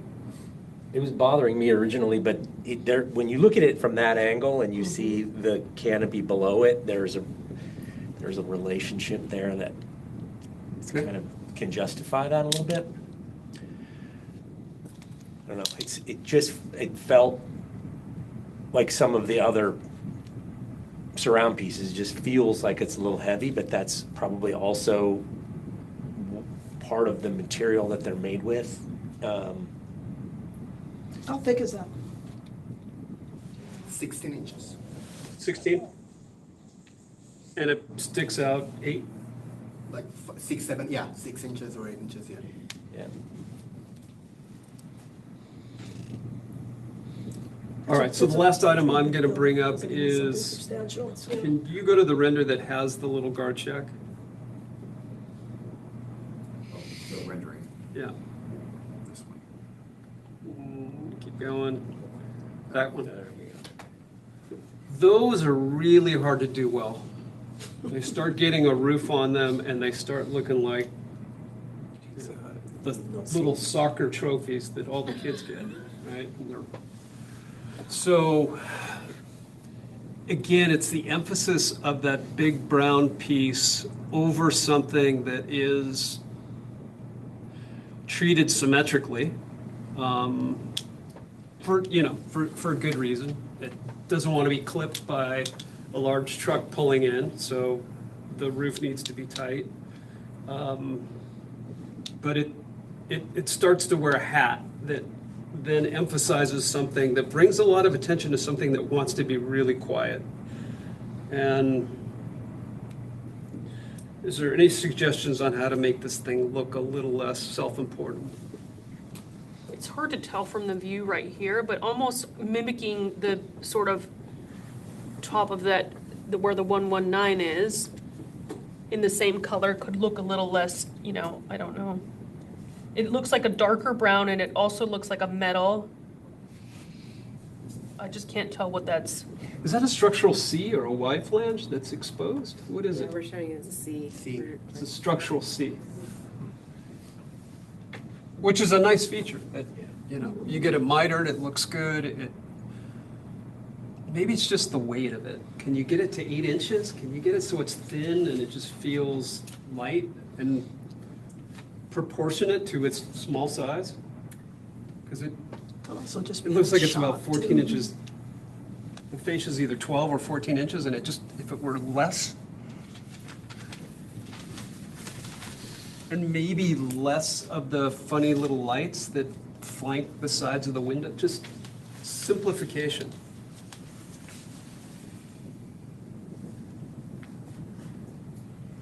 So is there any suggestions as a 8 inches, that's a condition of the roof? Yeah. You guys okay with 8 inches? I think we probably can do that. I think structurally, we don't need the thickness that's there.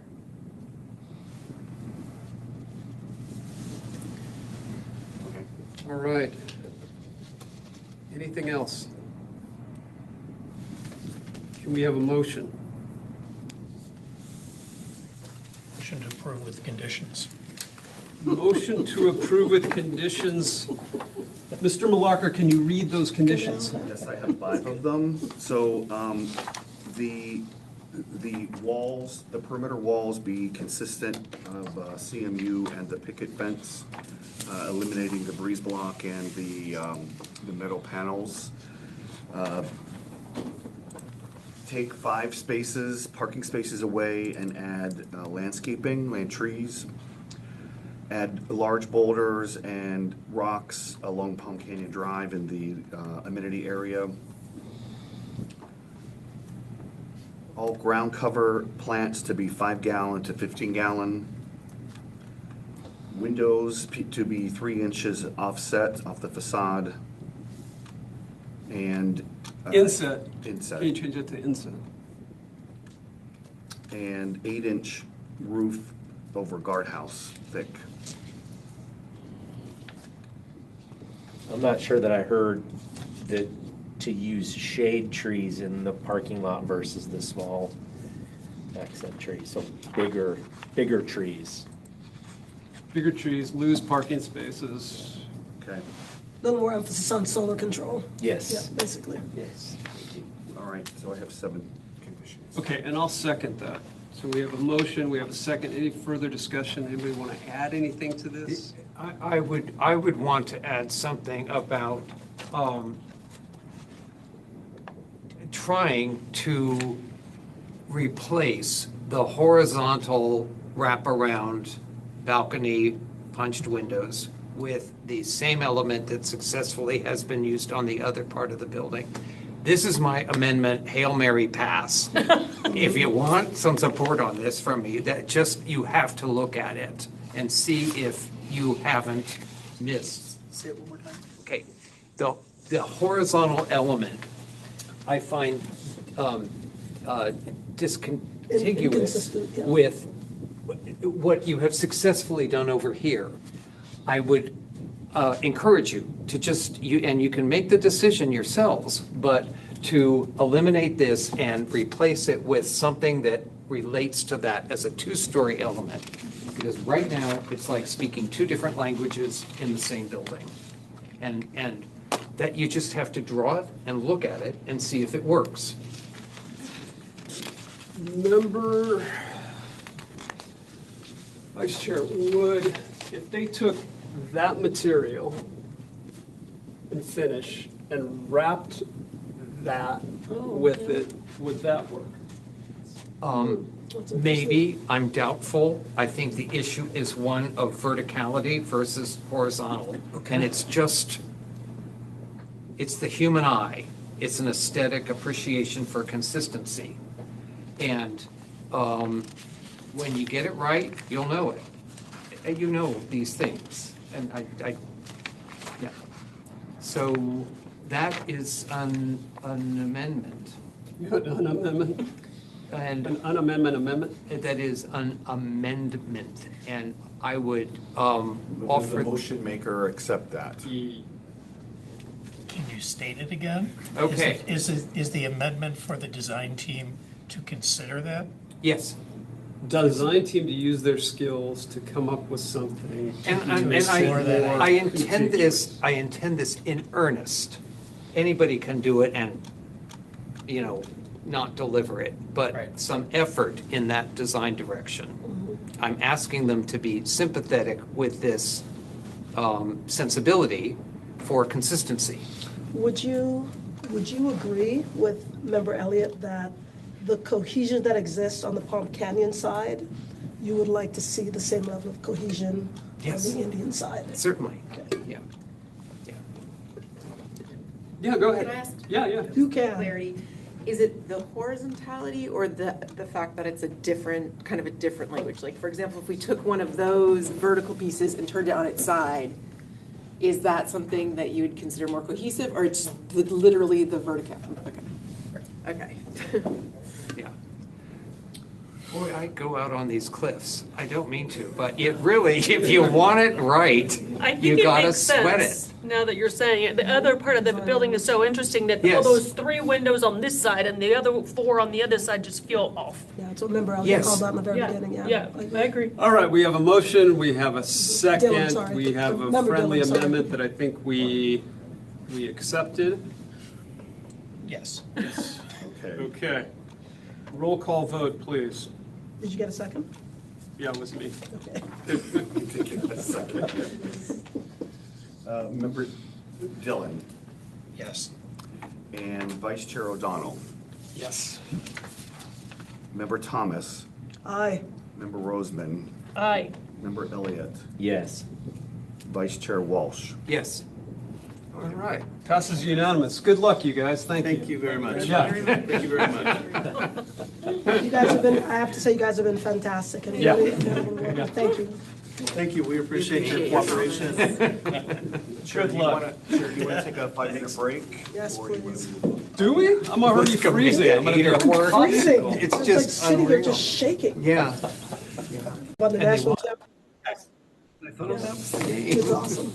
Okay, Very happy, Jackie. we're gonna get back into this, and I was remiss in the acceptance of the agenda? Yes. So we need a vote, a motion to accept the agenda. So moved. We have a motion, do we have a second? I'll second. Any opposed? Seeing none, passes unanimous. All right, we got an agenda. Item 3B.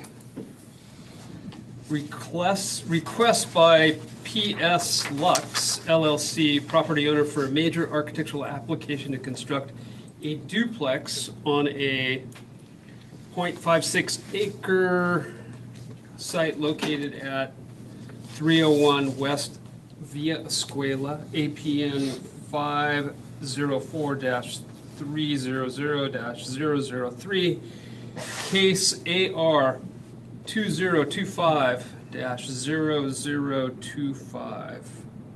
And staff report, please. Yes, good evening, committee members. One second. I guess before we start, I'd like to go over that this is the applicant's 3rd meeting as well. So pursuant to city council policy, a decision would need to be made at this meeting. So the project consists of a proposed duplex at the corner of Via Escuela and Mira Vista Way. The property is partially developed and has an existing single-family residence located near the corner of the site. The proposed duplex will be situated in the remaining area, with Unit 1 taking access from Mira Vista Way and Unit 2 taking access from Via Escuela. On March 24th, Planning Commission reviewed and approved the project at its 2nd meeting in conjunction with the tentative track map for a 1-lot condominium map. Today before you is a review of the architecture, color, materials, and landscape. So Unit 1, highlighted in yellow, is an 1,800 square foot, 3-bed, 3-bath unit with a proposed, with an existing 2-car carport. One thing to note, the carport is not part of the scope of work. It is an existing structure, originally part of the existing single-family residence. Unit 2 is approximately 2,900 square feet in size. A 3-bed, 3-bath, 3.5 bath with a proposed 2-car covered garage. The orientation of the site came after 2 reviews from Planning Commission. So originally the duplex was side by side and they both took access from Via Escuela, which is on the left. However, due to the nature of the neighborhood being mostly or primarily single family units, they didn't want like multi-family unit appearance. So that's how this orientation came about after some review from the Planning Commission. both units, I'd like to add, do have ancillary outdoor space. Unit 2 does have a pool and spa and covered patio, whereas Unit 1 in yellow has just exterior outdoor space.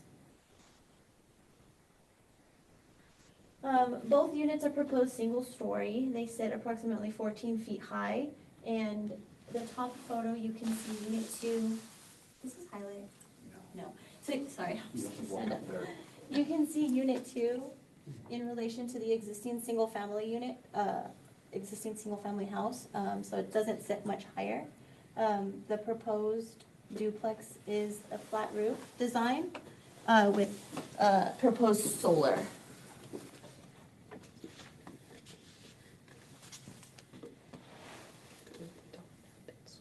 The exterior wall finish of the duplex is It's like the sacred cow. a crystal white stucco, similar to the existing residential unit on the property, as shown on the photos below. The material consists of clear anodized aluminum windows and door frames, as well as fiberglass for the front doors of both units, with an accent color, teal and orange. The exterior flooring finish consists of light gray and white porcelain tile throughout. So there's a rendering of what that will look like. This is the view from West Via Escuela, the facade on the north. You have the proposed Unit 2 on the right in relation to the existing single-family home on the left. You can see how it still has an appearance of two single-family homes, which is what Planning Commission encouraged. This is Unit 2. Again, the carport is not part of the scope of work. It is an existing structure, but this is Unit 2 in relation to that structure and the existing single-family home. There is an existing mature ficus that surrounds the perimeter of the property. Majority of this ficus will remain. However, the ficus on the top right there, which is the east elevation along Mira Vista Way, will be removed due to required street improvements and right-of-way space. So throughout the site, there is existing landscaping. There's some existing California fan palms. However, the applicant is proposing to add additional landscaping, some drought-tolerant plants, and desert-appropriate vegetation. The exterior wall, I'd also like to add currently, so on the south, which is the right, is a chain link fence at the moment. However, the applicant will be wrapping around a CMU black wall to match what is existing in the front, especially because they're gonna have a pool, so that is required. The chain link fence will no longer be there. Here's a 3D aerial of the project site and some more renderings of the front of Unit 2 and the rear of Unit 2. Unit 2 does have Unit 2, this rear-facing facade, does have a 12 to 13 foot patio overhang. This is the west-facing facade, so it will help shade. It will help with solar control.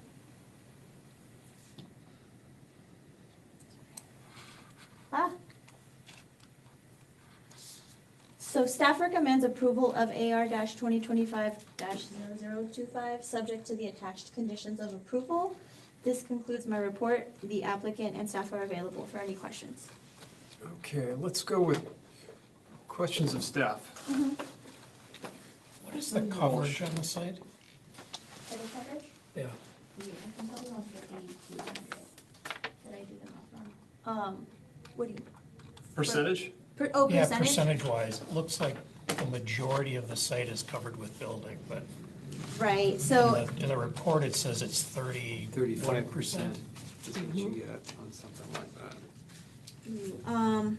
so the maximum lot coverage required is 50, and they're providing 31%. That's 31, all right.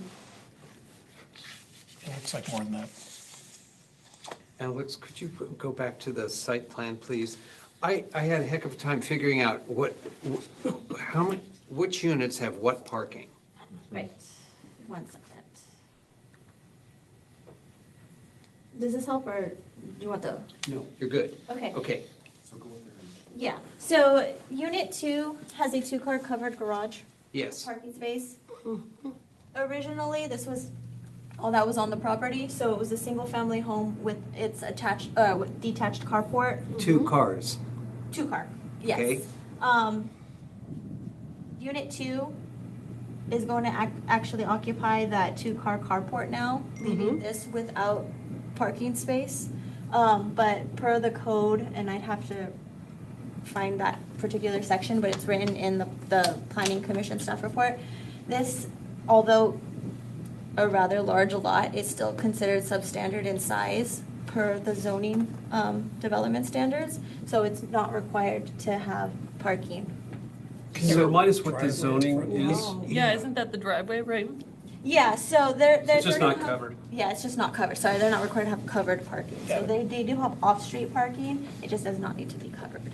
The zoning is R1, RGA 6, so it's a garden cluster apartment residential. And is the neighborhood the same? Or is it just specific zoning to this site? So this specific zone is RGA 6, I'm not too. Across the street, next to it, Right, it goes up the whole, that side of the street. that is whole side of the street? RG6 Yeah. Okay. in that neighborhood. So the home has no parking. It has no covered parking. No covered parking. Okay, I The understand. original house. Yes, got it. My second question is, you indicated that this is the third and the final review? And why, Glenn, help me, my last understanding was that they have 5 stopping points and potential points of feedback. Well, this can be considered as a commercial project because it's multifamily. Okay, Let's see how the conversation evolves, but this should be, a decision can be made tonight. So diplomatic. I'm just, There's a question or an exclamation at the end of that Really? statement. I know this seems that planning staff is pushing for decisions and, we are following direction from council actions previously to get projects conditioned and moved on. Okay, any more questions of staff? Just the one pool for Unit 2 in the rear? Correct. All right, would the applicant like to come up and make a presentation? Sure. Come on up. Introduce yourselves, you'll have, I think, 10 minutes. Thank you. Hello, everyone. Hello. I, My name is Keith Roof, and I represent Bruce LaHaye and PS Lux LLC. This is Enrique Zarate. He's the principal of Black Diamond Design and Drafting. A little bit about the project. Bruce and I have been business partners and best friends for almost 25 years.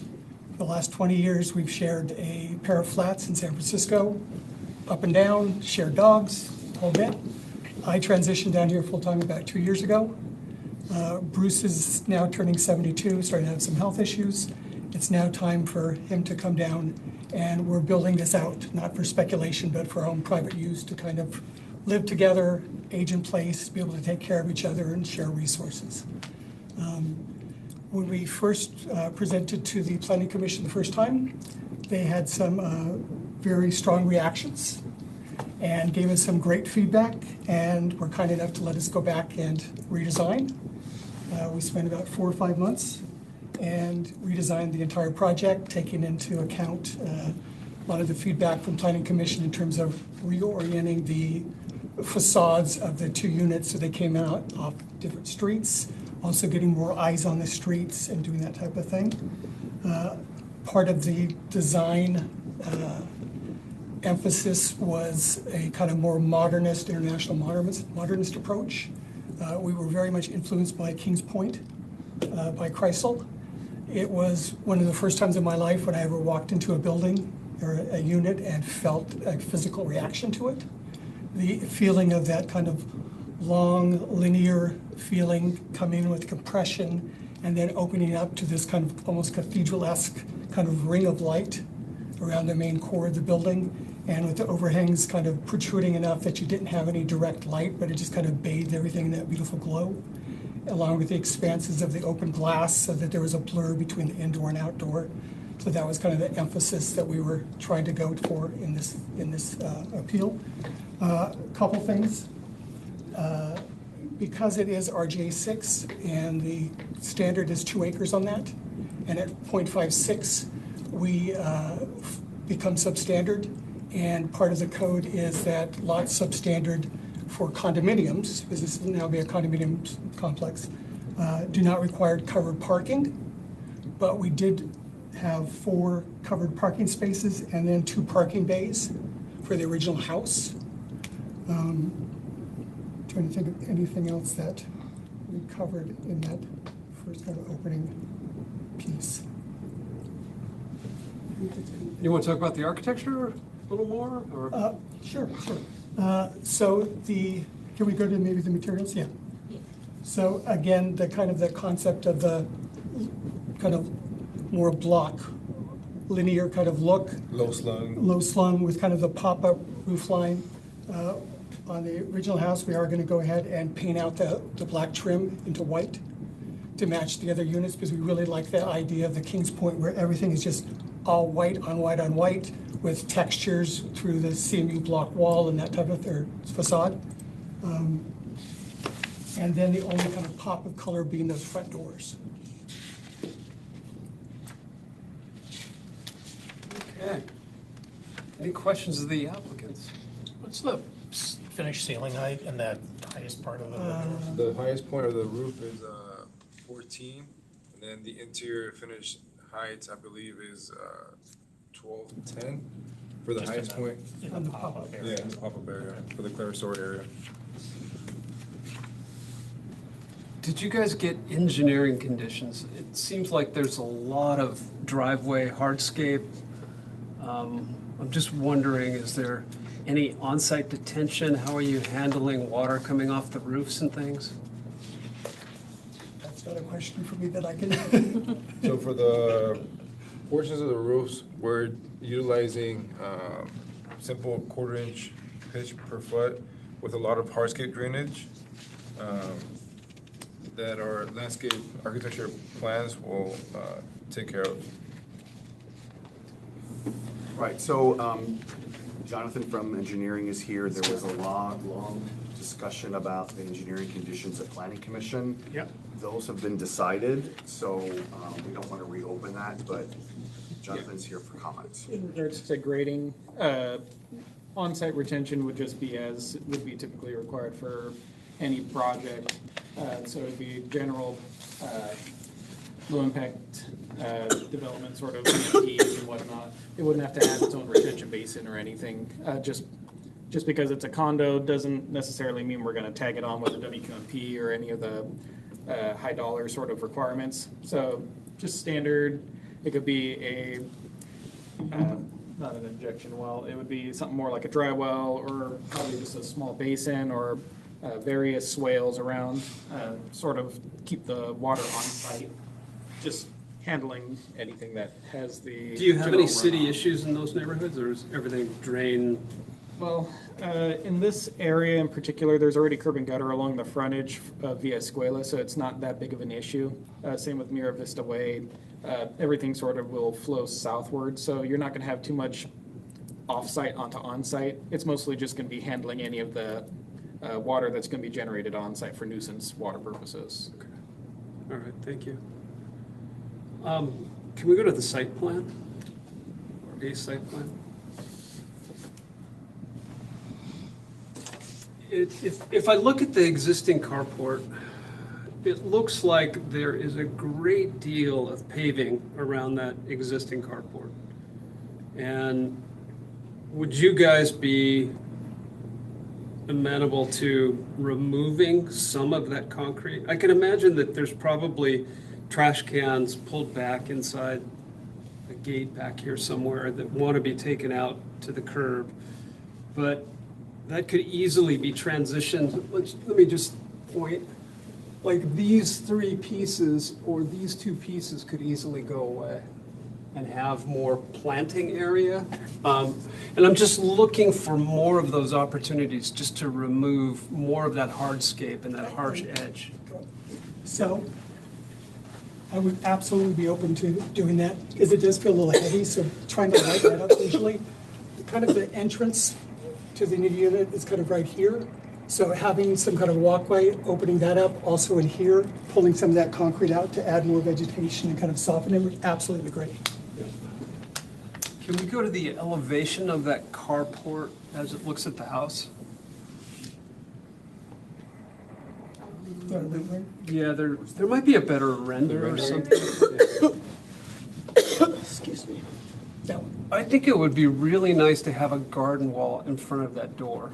So at the end of that carport, there would be a garden wall, and then the house and the privacy behind it would then be screened, at least from headlights pulling in and just driving by and just seeing what feels a little bit chaotic, just more stuff. So if you could get a wall in there, it could be even breeze block, it could be, yeah, it could be any number of things, but it would help resolve that. Need some softening Yeah. between them, yeah. And that garden wall that's to the left with the gate, if it could be tied in the same plane, if that came across, and maybe even that with the gate was pulled forward so you weren't looking at the gate, it wasn't an attractive nuisance, it looked like it was a solid set of walls. So in other words, this, if it were pulled forward and you got into it through the side versus looking straight into it, it would start to improve this kind of feels like back of house, and all of a sudden it's the front of house. And it just needs some of those garden walls to kind of clean this thing Would it up. soften if that existing gate was a solid powder-coated metal that blended more with the wall? It's always better if you can get them off the same visual plane, like one is stacked side, you enter it sideways, so you're not looking at it, but obviously making it solid is helpful as well, because it just gives you more privacy. Another option that we can maybe compromise is relocating the front entry door towards the south side, where you mentioned walking in, possibly walking into it towards a gate, meandering, walking into the proposed gate that you just mentioned. Is that orange thing the front door? Yes. That's a really unfortunate spot. So, we originally had the entrance on the south side. When we went through planning the first time, they had asked us to move things that there was more eyes on the street. So that's where that kind of got pulled around onto the corner in the front of the house. Versus if the entry was on the south side and there were some windows here, I think to give eyes on the street, would be a much better entry. That is in the purview of the ARC to discuss that. Yeah. Hallelujah. Yeah.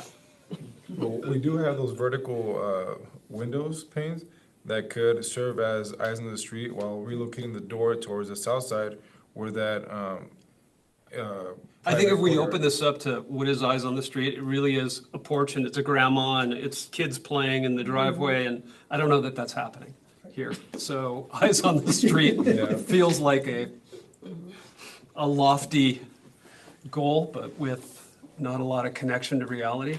I don't mind the door in the front, it just feels like the car running into the door feels a bit, you know, like if there was something sort of dividing, and there's so much driveways that just pushing the whole thing forward a bit and giving you like an actual entry. Also, if you eliminate the door, you could potentially use that whole back wall for storage, because with carports, that's a real challenge. Yeah, the challenge was utilizing the same existing carport since it was relatively added within the past year and a half.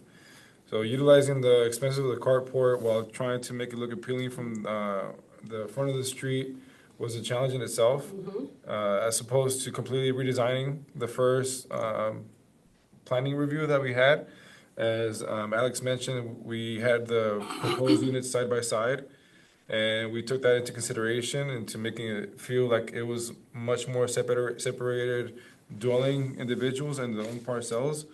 So therefore, tying in the existing patio to the main proposed unit number 2 was a challenge in itself. As I said, we did completely redesign the entire site plan, the entire footprint, we were already pretty confident and then. No, this is a better solution. Yeah. Having the access from the two sides, activating both sides, it's just cleaning this up with Yeah. garden walls and stuff. Last piece. Yeah. The garden wall is a nice touch, but it would seem like Full entering height is from the south side gives you a more, Private. it gives you, yeah, it's just a better experience for whoever's living there, for sure. Absolutely. Maybe even like raised planters, 18-inch height planters with some vegetation as well, maybe some. Glenn, Alex, how specific would you guys like us to be? Well, the more specific, the better, because Okay. then they leave knowing what direction to go into. Is there anybody from the public wishing to speak? No. Oh, because they're all having dinner. And they have their big coats on. They're They're warm. warm. They're warm. They're very warm. All right, Either a thank platter you. box or a full height breeze wall or something, you'd be fine with that? Maybe we let these guys go have a Exactly. seat and then we have some discussion and, thank you. Thank you. Yep. You guys. Okay, who'd like to start?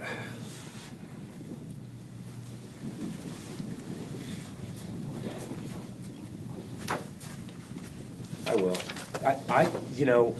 Now the more I think about it, adding a really interesting architectural element along that facade might do something to bring more street appeal to that side versus just pushing the door around to the south side. You might improve that elevation by the breeze block wall, and still have a very nice experience as you pull in. So one thing that's not on there, just Yeah. limited by our software, Yeah, is from this corner all the way across to here is actually split face CMU cladding. okay. On the building itself? Yeah, so there's As more a visual. proposal, Excuse me? in your proposal? Yes. So it gives some depth and texture. I would also suggest if you use Kreisel as your inspiration, if you look at his Twin Palms houses, he does a really nice job with his carports. Even though they're still open, there's some really interesting architectural details on the side. So you still feel a little enclosed, but it's almost like even if the upper section is open, it acts as a little bit of a clerestory, so it lets light in, but it gives it a little more architectural appeal. So just something to think about. Any further discussion?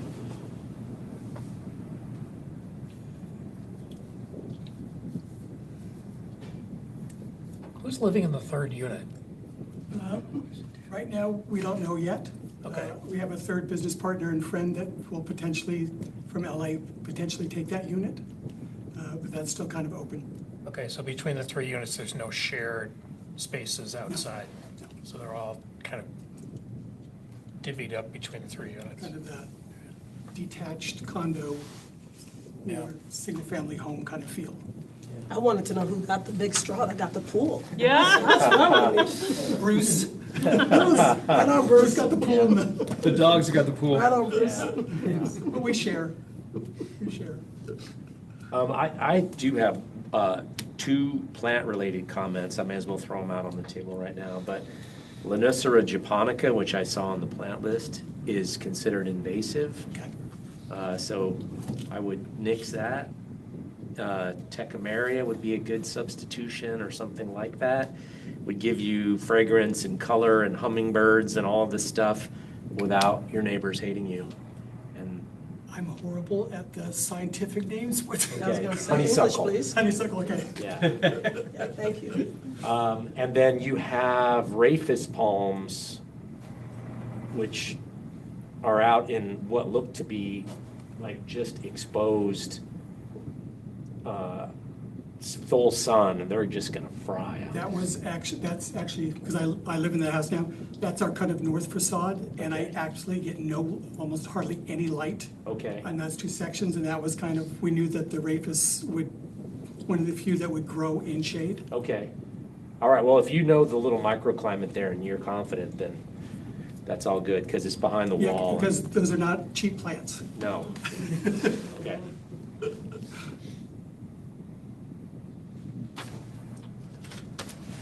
All right, can we get a motion?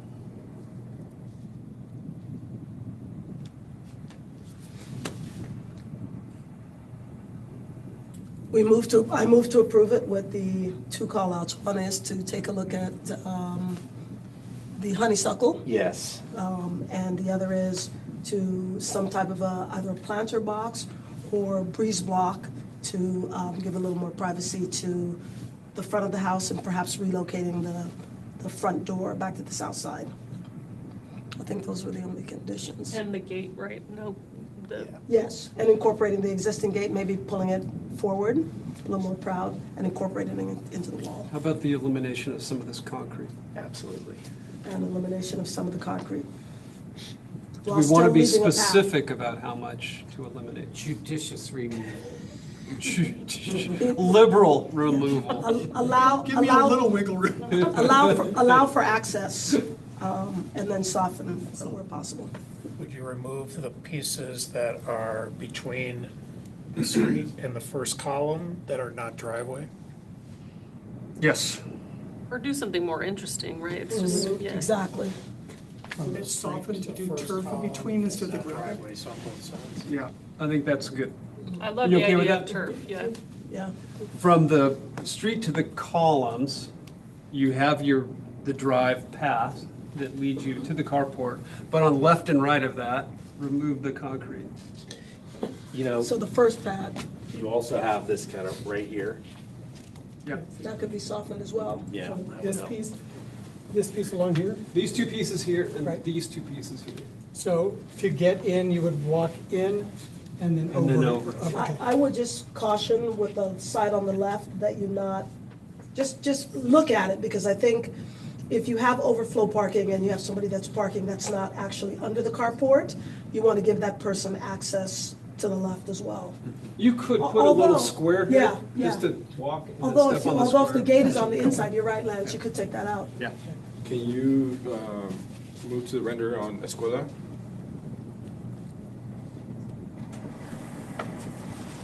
On this side, there's a raised tucked in here. It's a raised planter on the Nice. corner. Would you guys be okay with kind of matching that onto Mira Vista Way? That way there's some symmetrical Yeah. portions on the landscape? I don't think you ever see the two together. I don't think you'd ever know that this is related to the other side.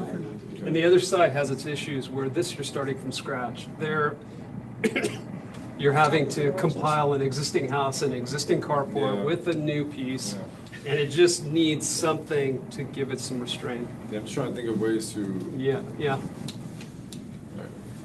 Okay, Chair, you have a motion, and you need a second. You have a second. I'll second. Okay, we have a motion. Member Elliott, second. Any further discussion? Okay, roll call vote. Member Thompson, or Thomas, Aye. Member Elliott, Aye. Member Dillon, Aye. Member Thomas, Again, I'm sorry, Vice Chair, this is my first time, Vice Chair Welsh, Yes. and Chair O'Donnell. Yes, all right, passes unanimous. Thank you, guys. And nice Chair. job.